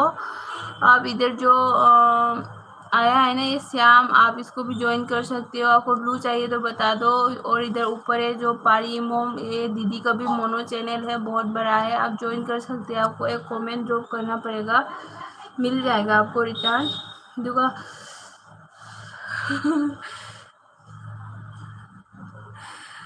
ꯑꯗꯨꯒ ꯆꯥꯛꯇꯣꯔꯗꯤ ꯆꯥꯛ ꯆꯥꯗꯣꯏ ꯆꯥꯗꯣ ꯆꯥꯛ ꯑꯉꯥꯡꯒꯗꯣ ꯆꯥꯛꯀ ꯂꯥꯝꯃꯝꯃꯅꯤ ꯑꯗꯨꯗꯤ ꯉꯥꯎꯔꯤꯉꯩꯗ ꯍꯣꯏ ꯏꯕꯨꯡ ꯆꯥꯛꯁꯦ ꯍꯤꯟꯖꯥꯡ ꯂꯣꯏꯗ꯭ꯔꯤ, ꯑꯉꯥꯡꯒꯤꯗꯤ ꯄꯤꯖꯅ ꯂꯣꯏꯈ꯭ꯔꯦ, ꯑꯉꯥꯡꯒꯤꯗꯤ ꯁꯟꯗꯥꯗ ꯄꯤꯖꯈ꯭ꯔꯦ ꯈꯦꯆꯤ ꯍꯧꯔꯒ, ꯑꯉꯥꯡꯗꯤ ꯉꯟꯇꯥꯅ ꯑꯗꯨꯝ ꯄꯤꯖꯊꯣꯛꯏ ꯑꯩꯈꯣꯏ ꯆꯥꯗ꯭ꯔꯤꯉꯩꯗ꯫ ꯑꯗꯨꯒ ꯍꯔꯁꯥꯅ ꯎत्तर प्रदेश से हूँ। Okay okay Harsha, thank you so much Harsha, video को भी सपोर्ट करते हैं। अदयपुर है, बर्मा से हूँ मैं हर्षा है। अच्छा श्याम सुंदर ने हर्षा जी आपको बुला रही है, बोल रहे हैं वो बर्मा से है, बोल रहे हैं। श्याम नचे अ चक चागे हैरमीदुदी है। होय होय श्याम अ चीचे काउगिने तविनी प्रेरणा चेंज हमारे राव रानी कमेंट इबेदा मासे।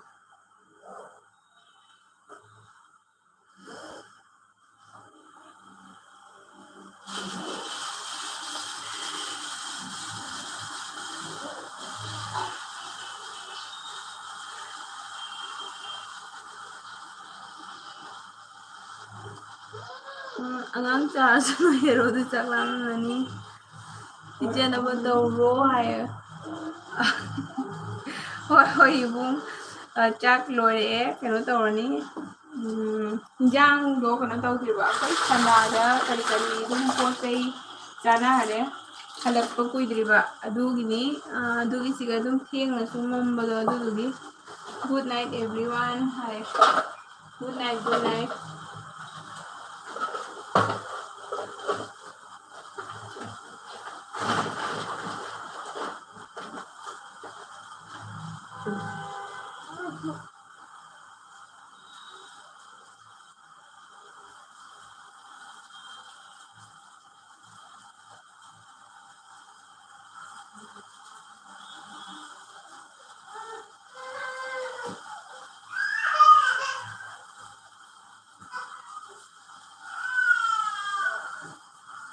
चे कदौरिनो Shyam चीचे हिंजांग थोंगी।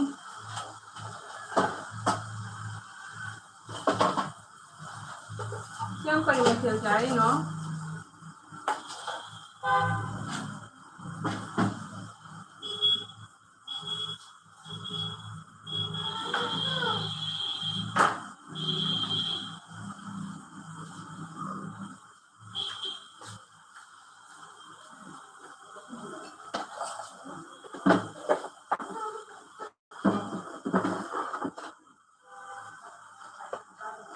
Harsan, okay sister, now bye, it's dinner time for me, see you soon. Okay Harsa, thank you for coming, love love।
चे कांसोई चारे चेदी करी थोनो क्या मैं खुंदुम थोनी ꯆꯥꯝ ꯆꯝꯅ ꯈꯣꯡꯗ꯭ꯔꯨꯝꯇ ꯊꯣꯡꯒꯦ ꯑꯗꯨꯒ ꯂꯣꯏꯁꯤꯜꯂꯅꯤ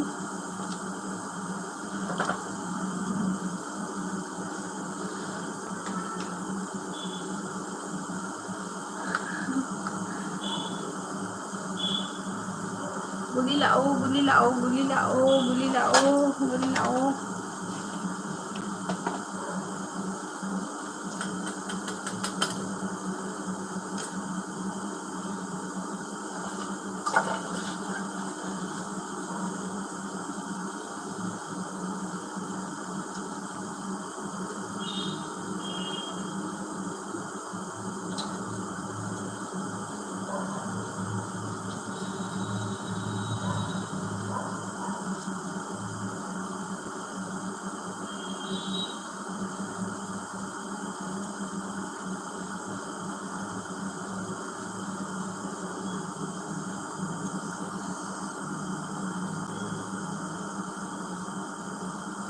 ꯆꯦꯗꯨꯗꯤ ꯌꯥꯝ ꯍꯥꯎꯅꯤ ꯍꯥꯏ ꯍꯣꯏ ꯌꯥꯝ ꯍꯥꯎꯍꯜꯂꯒꯦ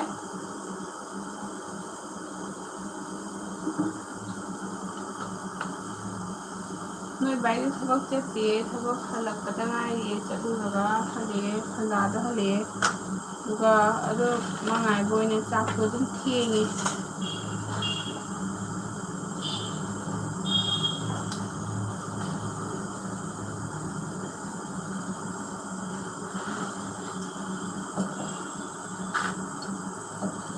ꯑꯉꯥꯡ ꯂꯧꯔꯤꯔꯣ ꯍꯥꯏꯔꯁꯦ ꯌꯥꯝ ꯑꯉꯥꯡꯒ ꯂꯧꯗꯦꯗ ꯑꯉꯥꯡꯗꯣ ꯀꯩꯅꯣ ꯇꯧꯔꯦ ꯑꯗꯨꯝ ꯆꯥꯎꯖꯔꯕꯅꯤꯅ ꯑꯉꯥꯡꯗꯤ ꯂꯧꯕꯒ ꯃꯊꯧ ꯇꯥꯗ꯭ꯔꯦꯗ ꯑꯗꯨꯝ ꯁꯥꯟꯅ ꯈꯣꯠꯅꯅ ꯁꯨꯝ ꯂꯩ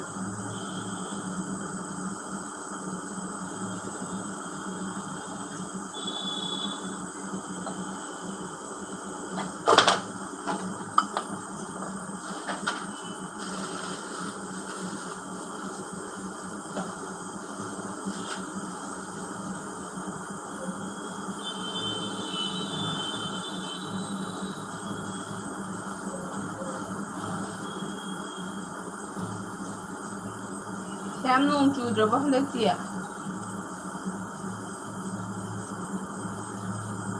ꯑꯉꯥꯡꯗꯣ ꯑꯗꯨꯝ ꯂꯩ ꯃꯄꯥꯒ ꯂꯩꯕꯕꯨꯗꯤ ꯁꯤꯗ ꯍꯥꯏꯗꯤ ꯂꯧꯕ ꯈꯣꯠꯄꯗ ꯑꯗꯨꯃꯥꯏꯅ ꯃꯊꯧ ꯇꯥꯗ꯭ꯔꯦ ꯍꯥꯏꯕ ꯑꯗꯨꯝ ꯁꯥꯟꯅ ꯈꯣꯠꯅꯔꯒ ꯑꯗꯨꯝ ꯂꯩꯌꯦꯕ ꯃꯥꯏ ꯆꯥꯔꯒ ꯊꯛꯀꯗꯕ ꯆꯥꯖ ꯊꯛꯆꯔꯒ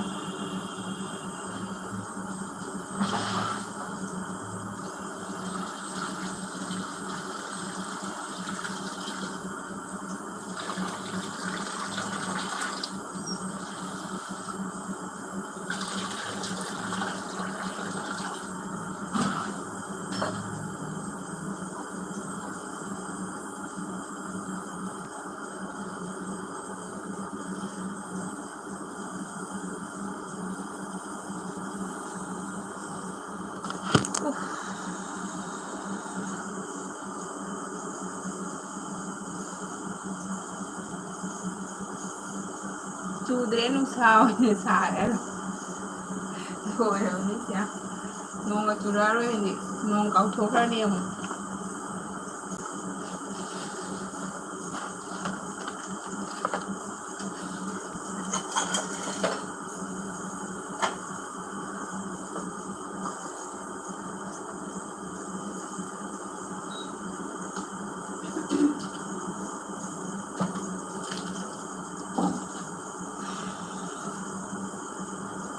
ꯈꯨꯁꯥꯝꯅꯤꯀꯣ ꯁꯤꯌꯥꯝ ꯈꯨꯁꯥꯝ ꯇꯧꯔꯦ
ꯑꯩꯒꯤ ꯃꯣꯕꯥꯏꯜꯁꯦ ꯑꯃꯨꯛ ꯃ꯭ꯌꯨꯠ ꯑꯣꯏꯔꯒ ꯂꯩꯔꯝꯃꯦ ꯍꯥꯏꯗꯤꯅꯦ ꯑꯉꯥꯡꯗꯣ ꯀꯣꯏꯄꯨꯡ ꯄꯝꯕ ꯈꯣꯠꯄꯗꯤ ꯃꯊꯧ ꯇꯥꯗꯦ ꯍꯥꯏꯕꯅꯦ ꯁꯔꯗꯥ ꯑꯦꯜꯕꯤ ꯇꯧꯈ꯭ꯔꯦ ꯍꯥꯏ ꯑꯣ ꯁꯔꯗꯥꯒꯤ ꯑꯦꯜꯕꯤ ꯇꯣꯏꯅ ꯑꯗꯨꯝ ꯇꯧꯕꯅꯦ ꯁꯔꯗꯥꯒꯤ ꯑꯦꯜꯕꯤ ꯑꯗꯨꯝ ꯇꯣꯏꯅ ꯇꯧꯕꯅꯦ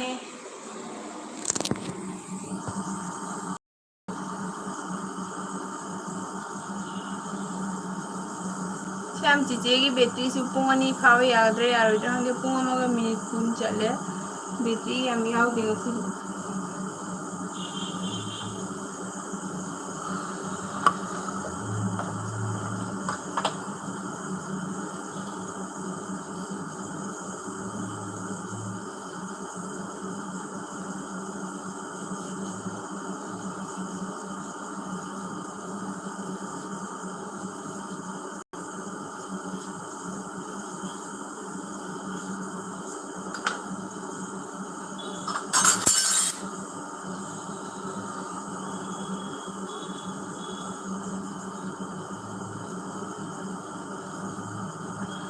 ꯆꯦ ꯑꯩꯗꯤ 18 ꯍꯥꯏ ꯑꯣ 18 ꯂꯥꯏꯛ ꯇꯧꯔꯦ ꯍꯥꯏꯔꯣ ꯁ꯭ꯌꯥꯝ ꯊꯦꯡꯀ꯭ꯌꯨ ꯁ꯭ꯌꯥꯝꯒꯤꯁꯨ ꯑꯝꯇ ꯖꯔ ꯖꯔ ꯁꯨꯗꯅ ꯂꯥꯏꯛꯀꯗ ꯊꯥꯔꯛꯑꯣ ꯁ꯭ꯌꯥꯝ ꯃꯨꯛꯕꯥꯡ ꯇꯧꯑꯣ ꯅꯪꯒꯤꯗꯤ ꯀꯩꯝ ꯊꯥꯡꯒꯠꯂꯨꯅꯣ ꯑꯗꯨꯅ ꯏꯐ ꯐꯔꯕꯅꯦ ꯏꯗꯤꯠꯁꯨ ꯃꯊꯧ ꯇꯥꯗꯕ ꯑꯗꯩꯗꯤ ꯀꯩꯅꯣꯁꯨ ꯃꯊꯧ ꯇꯥꯗꯕ ꯃꯨꯛꯕꯥꯡ ꯇꯧꯑꯣ ꯁ꯭ꯌꯥꯝ ꯅꯤꯄꯥ ꯃꯆꯥꯅꯤꯅ ꯑꯝꯇ ꯏꯀꯥꯏꯔꯨꯅꯨ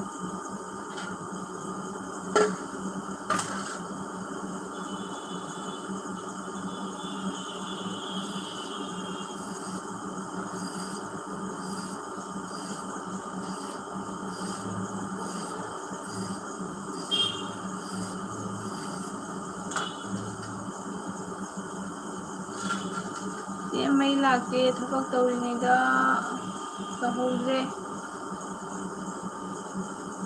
ꯑꯣ ꯕꯦꯇ꯭ꯔꯤ ꯌꯥꯎꯗ꯭ꯔꯕ ꯁ꯭ꯌꯥꯝ ꯑꯩꯒꯤꯁꯨꯅꯦ ꯁ꯭ꯌꯥꯝ ꯉꯁꯤꯁꯦ ꯑꯩꯅ ꯕꯦꯇ꯭ꯔꯤꯁꯦ ꯆꯥꯔꯖꯀ ꯇꯧꯗ꯭ꯔꯕ ꯑꯗꯨꯝ ꯃꯣꯕꯥꯏꯜꯁꯦ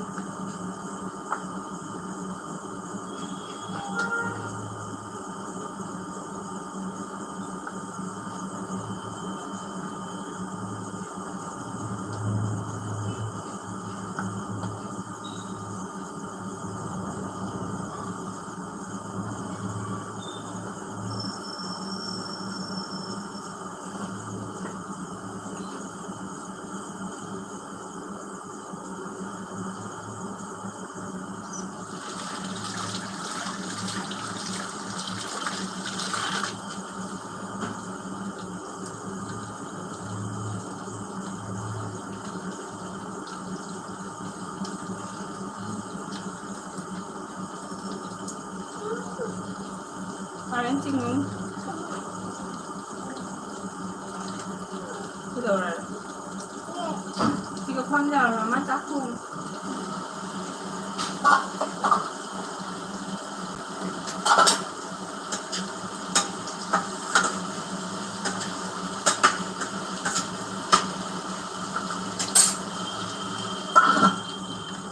ꯀꯩꯗꯧꯔꯦ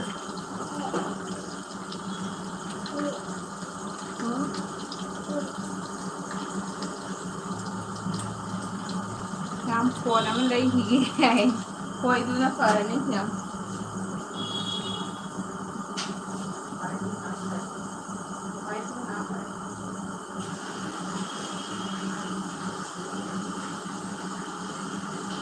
ꯃꯌꯥꯝ ꯀꯅꯥ ꯀꯅꯥ ꯂꯩꯒꯦ ꯀꯣꯃꯦꯟ ꯇꯧꯕꯤꯔꯣ ꯀꯅꯥ ꯀꯅꯥ ꯂꯩꯒꯦ ꯀꯣꯃꯦꯟ ꯇꯧꯕꯤꯔꯣ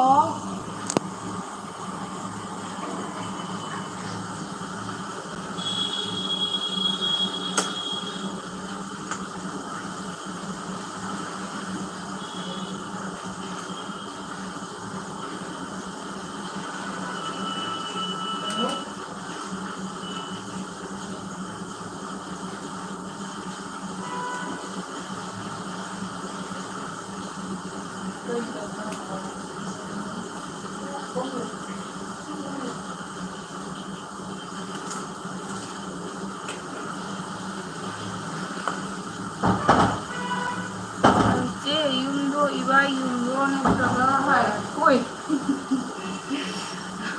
ꯄꯣꯇꯔꯅꯤ ꯁ꯭ꯌꯥꯝ ꯁꯤꯁꯦ राजू ब्लॉग ने नमस्ते नमस्ते राजू जी। राजू जी मैत्री हो जाएगा नंग ऊपर यादी हाइए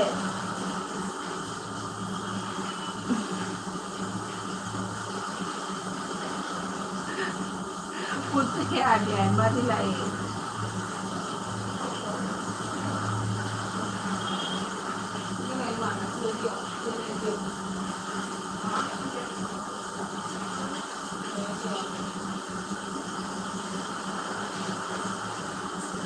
हेलो राजू जी नमस्ते राजू जी।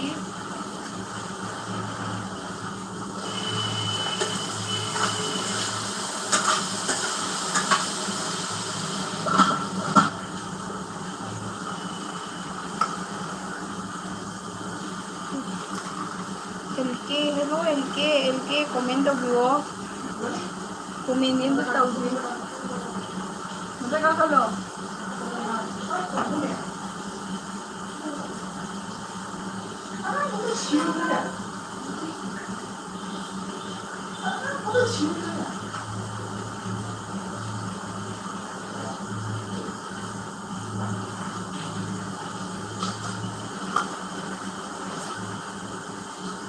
श्याम चे कई को लगे है अगांग रो श्याम अगांग से इंग तपा कवरे श्याम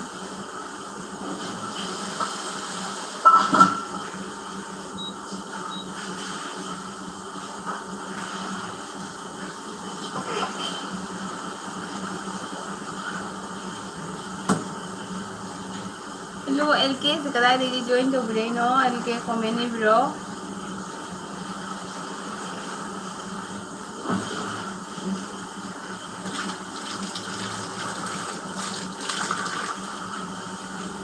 आई नुपा नुपी रा खंब मैते रा अतोपरा खंब ngамरे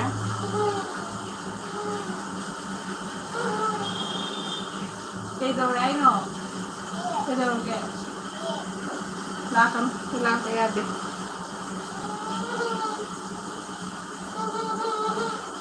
ako ai ra cái nó cái đó là cái mổ được không được đi đen làm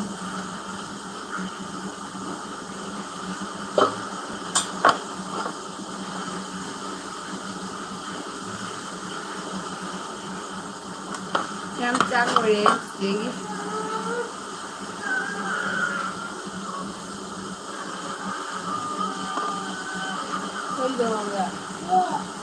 à đấy kia như cứ cận nó thàn làm cái gì có còn strong rồi nhưng có còn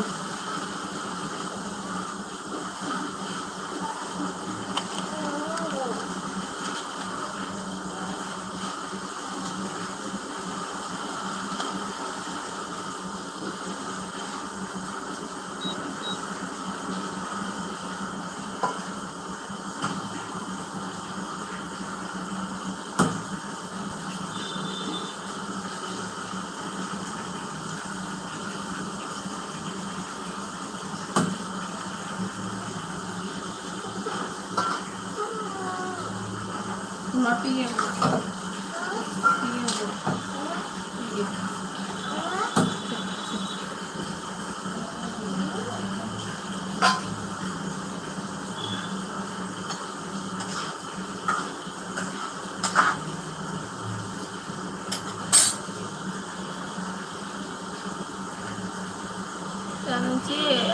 ngang một cái thì hay như cái nó khăng đi lên sàng thì wow làm phụ tí hay đưa sàng khăng đi lên ngang một cái thì hay rồi thì cái thứ này thì wow dùng bởi restriction cái cả cái là gì mà qua tôi là từ bên chỉ rằng khăng đi सुमन जोई ना hello hi hello सुमन जोई खाना हो गया अब खाना खाने गए थे ना शायद अंगांगो श्याम अंगांग ऊपर जाते ऐसे यू हुई वाइटी जी कनो ले बने बा खाली अंगांगी ता तो गाना ना तरगना कनो तो गाना ले बने बा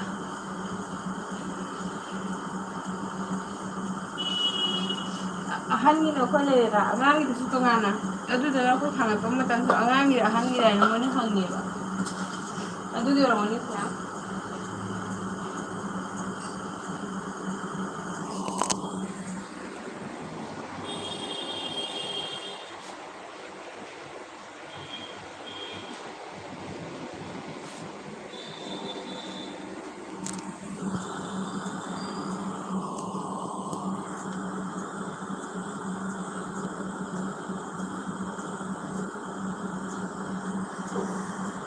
मैम पुंखाई मतंगा अगी battery चटपीरदी फनीको yung phone bông làm ấy đi su mang sau rồi đi पंखा on करो है इबो गई चाकुम दने दुगा सी फेंजे नान चाको करे चाकुम दने चाक्रसु चाको बदी थाबे यादवा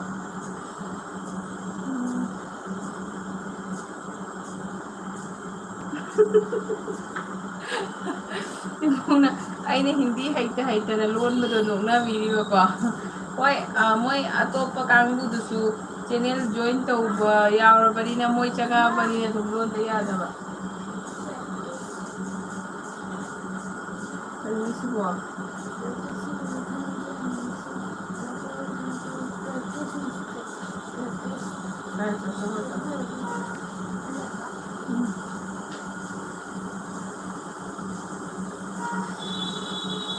श्यामची आई चनपागा वीडियो नमलगा थागती तौबनी अदु यागद्रा है जाबसे जाय श्याम वीडियो कमेंट ऑफ लाकदी कमेंट पीबे जारोय नंग न कम नंग न सानिपा अंगाम पितरुदो यारोय श्याम नत्रगा अंगांगिदो तोंगाना हांगने दी मैथ्स फॉर किड एना लेबको अदुगा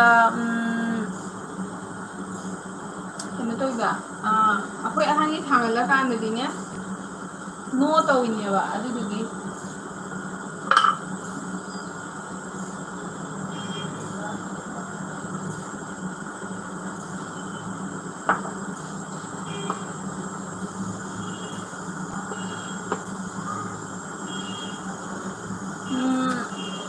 चागला दी पंखादना हेरो तौबा अदुगा हुमाय कुमनबा करो दो याइदा मी मतेंग याम लवो फते अदुम इसाना याइदा सी चाक थोंग नुपी पुना मकी हौना सानी चाक थोंगदी ओलांगिदना करम नुपीनोने महारानी और चाक थोंगदी ओलांगदनी सिस का हिंजांग थोंगिनो इबुंग अखोय खोंगदुम थोंगे खोंगदुमगा Motarga nga matum mani khak laiba ngoba do hapaga thong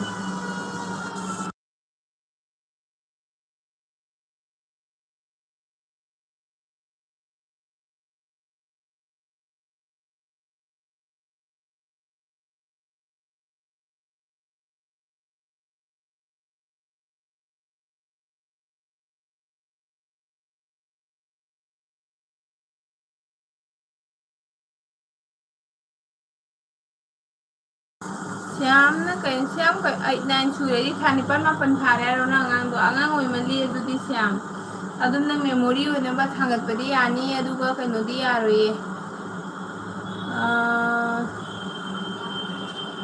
कनो की होने दी थांगत पे यारो श्याम काना रो दुदी याबो ओरेदी ओलांग हो जाएगा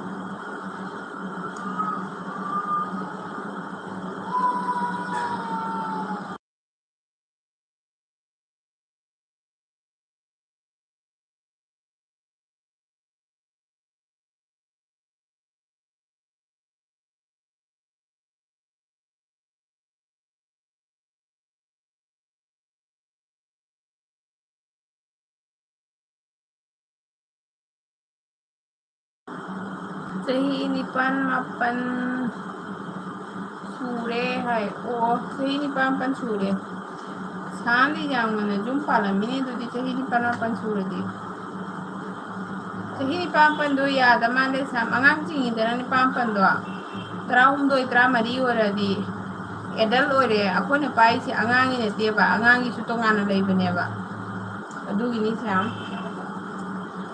अदो इबुने थानी पर मापल हो गया तो खाना खाबा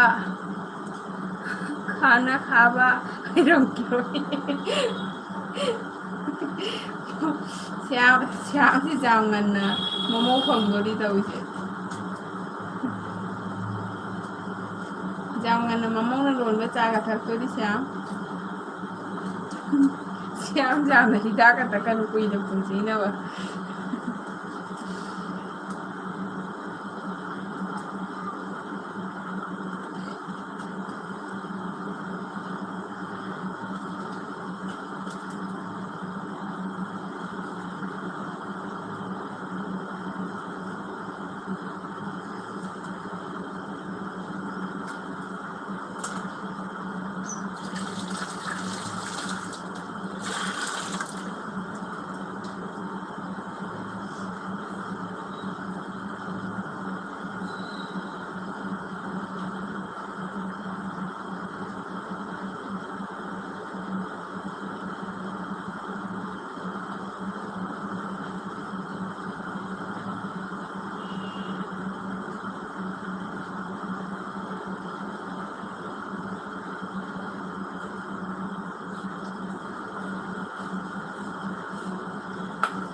ꯁꯦꯂꯦꯛ ꯄꯤꯖꯕ ꯀꯔꯣ ꯁꯣꯇꯥ ꯃꯆꯥ ꯑꯣꯏꯔꯗꯤ ꯍꯥꯏ ꯑꯗꯨꯒ ꯌꯥꯝꯅ ꯆꯦ ꯅꯝ ꯆꯦ ꯑꯗꯨꯃꯥꯏꯅ ꯌꯥꯝ ꯃꯔꯣꯅꯦ ꯅꯃꯥꯏꯅ ꯍꯥꯏꯔꯛꯀꯅꯨ ꯀꯥꯏ ꯑꯗꯨꯃꯥꯏꯅ ꯍꯥꯏꯔꯛꯀꯅꯨ ꯍꯥꯏꯅꯦꯕꯀꯣ ꯏꯀꯥꯏꯔꯒ ꯊꯣꯛꯔꯣꯗꯅ ꯐꯥꯒꯤ ꯌꯥꯝ ꯇꯧꯔꯦ ꯏꯀꯥꯏꯒꯅꯨ ꯍꯣꯏ ꯐꯥꯒꯤ ꯑꯗꯨꯝ ꯍꯥꯏꯅꯤ ꯑꯁꯦꯡ ꯑꯁꯦꯡꯕ ꯍꯥꯏꯅꯤ ꯀꯩꯁꯨ ꯅꯠꯇꯦ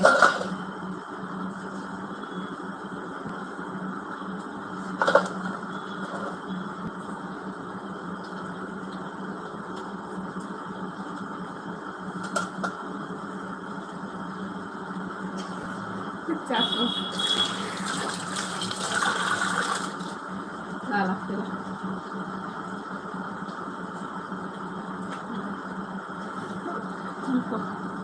Siam cici kena tawrage back camera da namage front da namaroge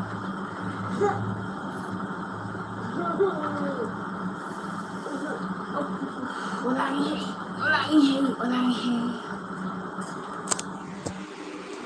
Raz, hi, hello Raz, Razi, welcome Raz up कहाँ से हो राज श्याम सेलेक्ट चावगी मतलब लोजरे सुमन जोइना सुमन दीदी अभी तो आ गया है वह थोड़ा बिजी है ना इसलिए आपका वीडियो नहीं देख पा रहा है अभी है सिर्फ हम कार्यन ले मम्मा ना कार्यन था इसे ओके ओके सुमन जॉय आप आपका बिजी ख़त्म करो पहले फिर उसके बाद देखिएगा प्लीज़ क्या सिलोर का चाय बेबा तो सिगा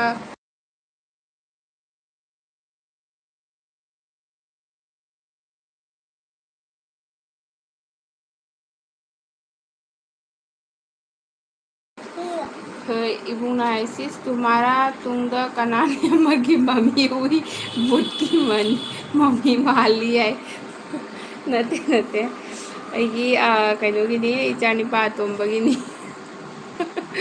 सुमनजोई ने दीदी आ गया है दीदी खाना खाया है क्या सुमनजोई ने अभी खाने वाली हूँ अभी खाना खाने वाली हूँ ख़त्म हो गया है से फमगे है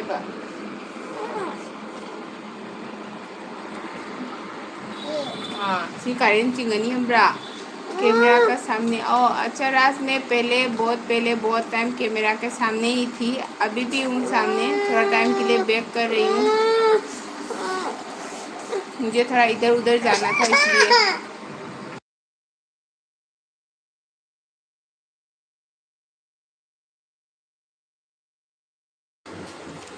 इबुंगना सेलेक्सी हाउबनिदा चाक लामलगा चाबदो आइदी अदुम चारी हजु फाव बहुत टेस्टी है सेलेक मी हन जाम चाले को अदुगा श्यामना वेलकम रास मयांग आई तस फम दुगा श्यामना था निपान मापन सुबा अंगांगा कमाई वीडियो नमदुनो कोदी होइदा अदुम हंगाइनी अदुमाइना कइनो तविदना चैनल पाइबा अंगांगी त ओइ तारगदी अदुम अंगांगा साना साना नंबसु अदुम लेइदना अंगांगी त ओइना दुनी अदुगा वेलकम त्रिपुरा मयांगसु हाय अदुगा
ꯄꯨꯡꯅꯝ ꯅꯝꯁꯜꯂꯣ ꯑꯗꯨꯝ ꯌꯥꯕꯅꯤ ꯍꯥꯏ ꯃꯣꯏ ꯔꯦꯁꯇ꯭ꯔꯤꯛꯁꯟ ꯈꯔꯗꯤ ꯂꯩꯀꯣ ꯑꯉꯥꯡ ꯌꯥꯝ ꯄꯤꯔꯗꯤ ꯀꯣꯃꯦꯟ ꯑꯣꯐ ꯂꯩ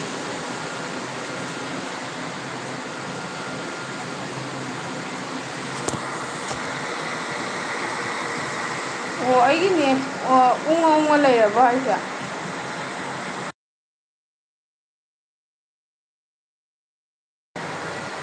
ꯑꯣ ꯀꯩꯒꯤꯅꯣꯅꯦ ꯑꯝꯇ ꯌꯦꯡꯉꯛꯀꯦ ꯅꯦꯠꯁꯦ ꯀꯩꯗꯧꯔꯕ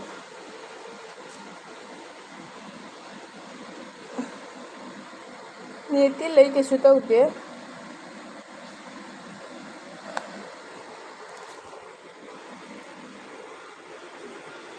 ꯃꯌꯥꯝ ꯁꯥꯎꯕꯤꯅꯨ ꯑꯩꯒꯤꯅꯦ ꯀꯩꯅꯣꯁꯦ ꯑꯦꯜꯕꯤꯁꯦ ꯈꯔ ꯀꯩꯅꯣ ꯇꯧꯔꯁꯨ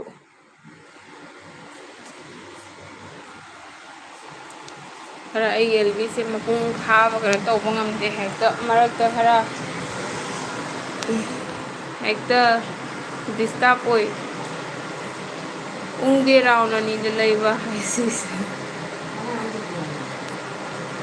ꯃꯥ ꯇꯨꯝꯅꯤꯡꯉꯕ ꯑꯃꯨꯛ ꯑꯣꯂꯥꯡꯅ ꯇꯧꯏ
ꯀꯨꯏꯔꯦꯗ ꯎꯗꯕ ꯅꯅꯥꯎꯗ ꯂꯥꯛꯄꯤꯗꯕ ꯀꯨꯏꯔꯦ ꯅꯨꯡꯉꯥꯏꯔꯤꯕꯣ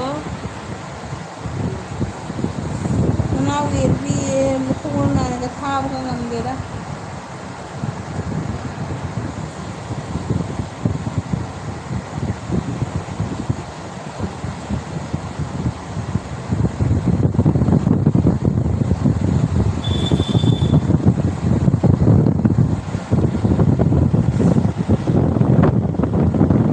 ꯑꯁꯤ ꯑꯅꯥ ꯌꯥꯎꯕꯒꯤ ꯕꯤꯖꯤ ꯑꯣꯏꯔꯦ ꯍꯥꯏꯕ ꯍꯧꯖꯤꯛꯁꯦ ꯑꯗꯨꯒꯨꯝꯕꯗꯨꯗꯤ ꯍꯦꯛ ꯐꯗꯕꯅꯤ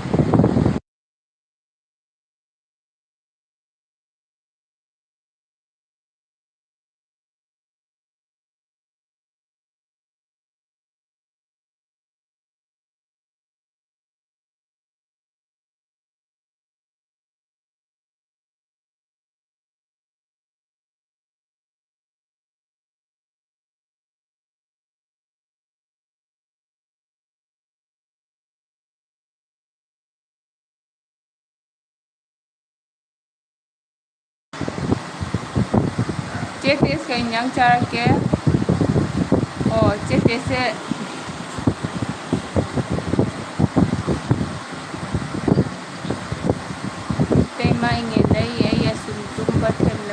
ꯁꯤꯗ ꯄꯥꯔꯇꯤ ꯇꯧꯔꯒ ꯍꯥꯏ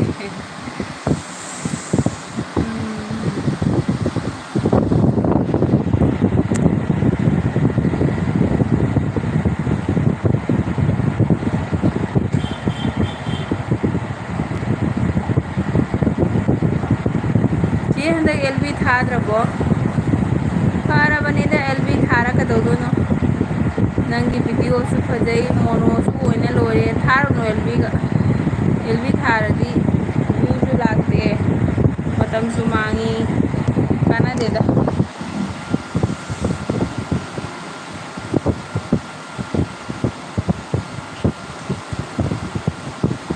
ꯌꯥꯏꯌꯦ ꯋꯥꯊꯤꯁꯨ ꯄꯨꯟꯁꯤꯒꯤ ꯃꯊꯦꯜ ꯑꯃꯅꯤ ꯍꯥꯏ ꯂꯣꯏꯗꯩ ꯂꯩꯒꯤ ꯐꯨꯜꯒ ꯂꯩꯁꯥꯕꯤ ꯁꯨꯟꯗꯔꯋꯥꯂꯥꯒꯤ ꯚꯤꯗꯤꯑꯣ ꯅꯝꯕ ꯇꯧꯔꯒ ꯚꯤꯗꯤꯑꯣ ꯑꯞꯂꯣड करो हाय चे टेस्ट की वारी की केलोसिनबु इफा फरे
इबो चौनमई थालो इबोमचा हाय कई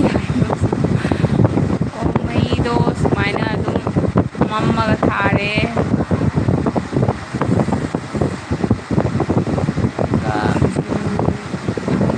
मोनो सोनो फोनो सोगदबा कावदबनी हाय चेते सोराट चलुबा उमांग सौबदई सिरमदोरे असे नम साय हायबनिको हदक से मफम पुनम तक सानी है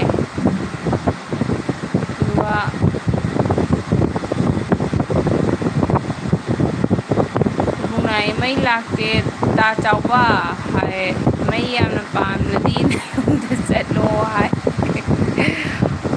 लेबीरीबो इबो चौसे इबो चौ चैनल सपोर्ट तौबिरमो मई तो थांद्रे मई तो थालमे ममांग द थांद्रे जी हुमांग सौदी ते हुमाय हुंबो करो हुमाय मपायगा हाय चेते से कई हिंजांग चारके हाय ओलांग मदन हिंजांग का और मालेन तो खुंबी रखते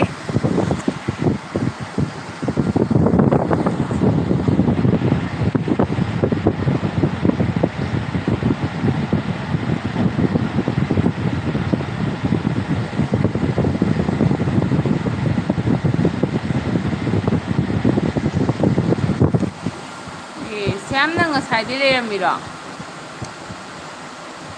श्याम से साइडे लेर कमेंट कोइरती चे बाय ओरगे बैटरी मंगा खत गाइरे हाय होय होय श्याम ओइरो चिचे लोशनद्रोबनी आइगिसु बैटरी याउद्रे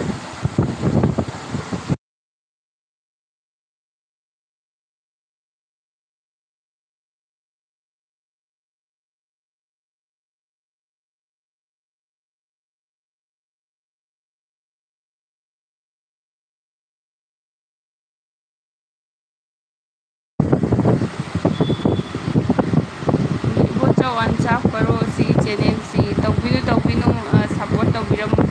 ꯃꯩ ꯊꯥꯟꯗꯦꯅ ꯁꯥꯎꯔꯒ ꯆꯠꯈ꯭ꯔ ꯃꯥꯜꯂꯦ ꯑꯦꯜꯕꯤꯁꯦ ꯃꯣꯡ ꯃꯣꯡ ꯃꯤ ꯂꯥꯛꯄꯅꯤ ꯑꯗꯨꯅ ꯃꯩ ꯊꯥꯟꯗꯕꯒꯤ ꯁꯥꯎꯔꯦ ꯍꯣꯏ ꯍꯣꯏ ꯎꯄꯥꯏ ꯂꯩꯇꯦ ꯑꯩꯒꯤ ꯈꯨꯗꯣꯡꯆꯥꯗꯕ ꯃꯌꯥꯝ ꯂꯩꯀꯣ ꯆꯦ ꯋꯥꯔꯤ ꯇꯥꯔꯝꯕꯅꯤ ꯍꯥꯏꯁꯦ ꯌꯥꯝ ꯍꯣꯏ ꯍꯣꯏ ꯑꯩꯁꯨ ꯂꯣꯏꯁꯟꯗ꯭ꯔꯣꯕꯅꯤꯀꯣ ꯃꯇꯝꯁꯦ ꯊꯦꯡꯉꯦ ꯆꯥꯛ ꯆꯥꯅꯕ ꯇꯧꯔꯦ ꯑꯣꯏꯔꯣ ꯑꯣꯏꯔꯣ ꯚꯥꯏ ꯑꯣꯏꯒꯦꯔꯥ ꯑꯣꯏꯔꯣꯏꯔꯥ ꯍꯣꯏ ꯑꯩꯒꯤꯁꯨ ꯂꯣꯏꯁꯟꯗ꯭ꯔꯣꯕꯅꯤ ꯀꯔꯤ ꯄ꯭ꯔꯦꯛꯇꯤꯁꯅꯣ ꯅꯪ ꯇꯧꯔꯤꯗꯣ ꯀꯔꯤꯅꯣ ꯁꯤꯕꯣ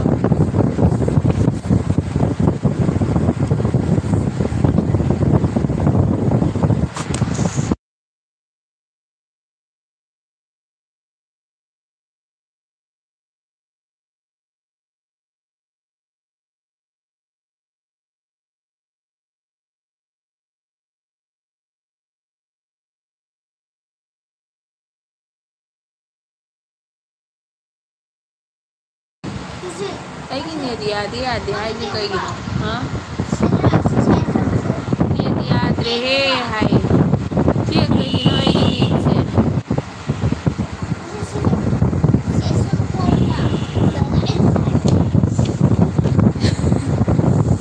ꯌꯥꯝ ꯁꯥꯎꯅꯨꯍꯦ ꯑꯦꯁꯦꯁꯁꯦ ꯑꯩꯈꯣꯏꯒꯤ ꯀꯩꯅꯣꯅꯦ ꯑꯩꯈꯣꯏꯒꯤ ꯌꯥꯝ ꯃꯊꯛ ꯏꯕꯨꯡꯒꯨꯝꯕꯅꯦ ꯁꯥꯎꯅꯨꯗ ꯃꯤ ꯑꯗꯨꯝ ꯐꯥꯈꯤꯗꯣꯏꯅꯤ ꯅꯣꯡ ꯐꯥꯗꯣꯛ ꯅꯨꯡꯇꯤꯒꯤ ꯇꯧꯕ ꯅꯠꯇꯦ ꯁꯥꯎꯅꯨ ꯀꯩ ꯅꯪ ꯁꯤꯔꯤꯌꯁ ꯑꯣꯏꯅ ꯂꯧꯋꯤꯅꯣ ꯆꯦ ꯇꯦꯁ ꯅꯦꯠꯁꯦ ꯑꯩꯒꯤ ꯅꯦꯠ ꯌꯥꯗ꯭ꯔꯕꯣ ꯂꯩꯔꯕꯣ ꯂꯣꯏꯁꯜꯂꯛꯇ꯭ꯔꯕꯅꯤꯅ ꯆꯦ ꯂꯩꯔꯦ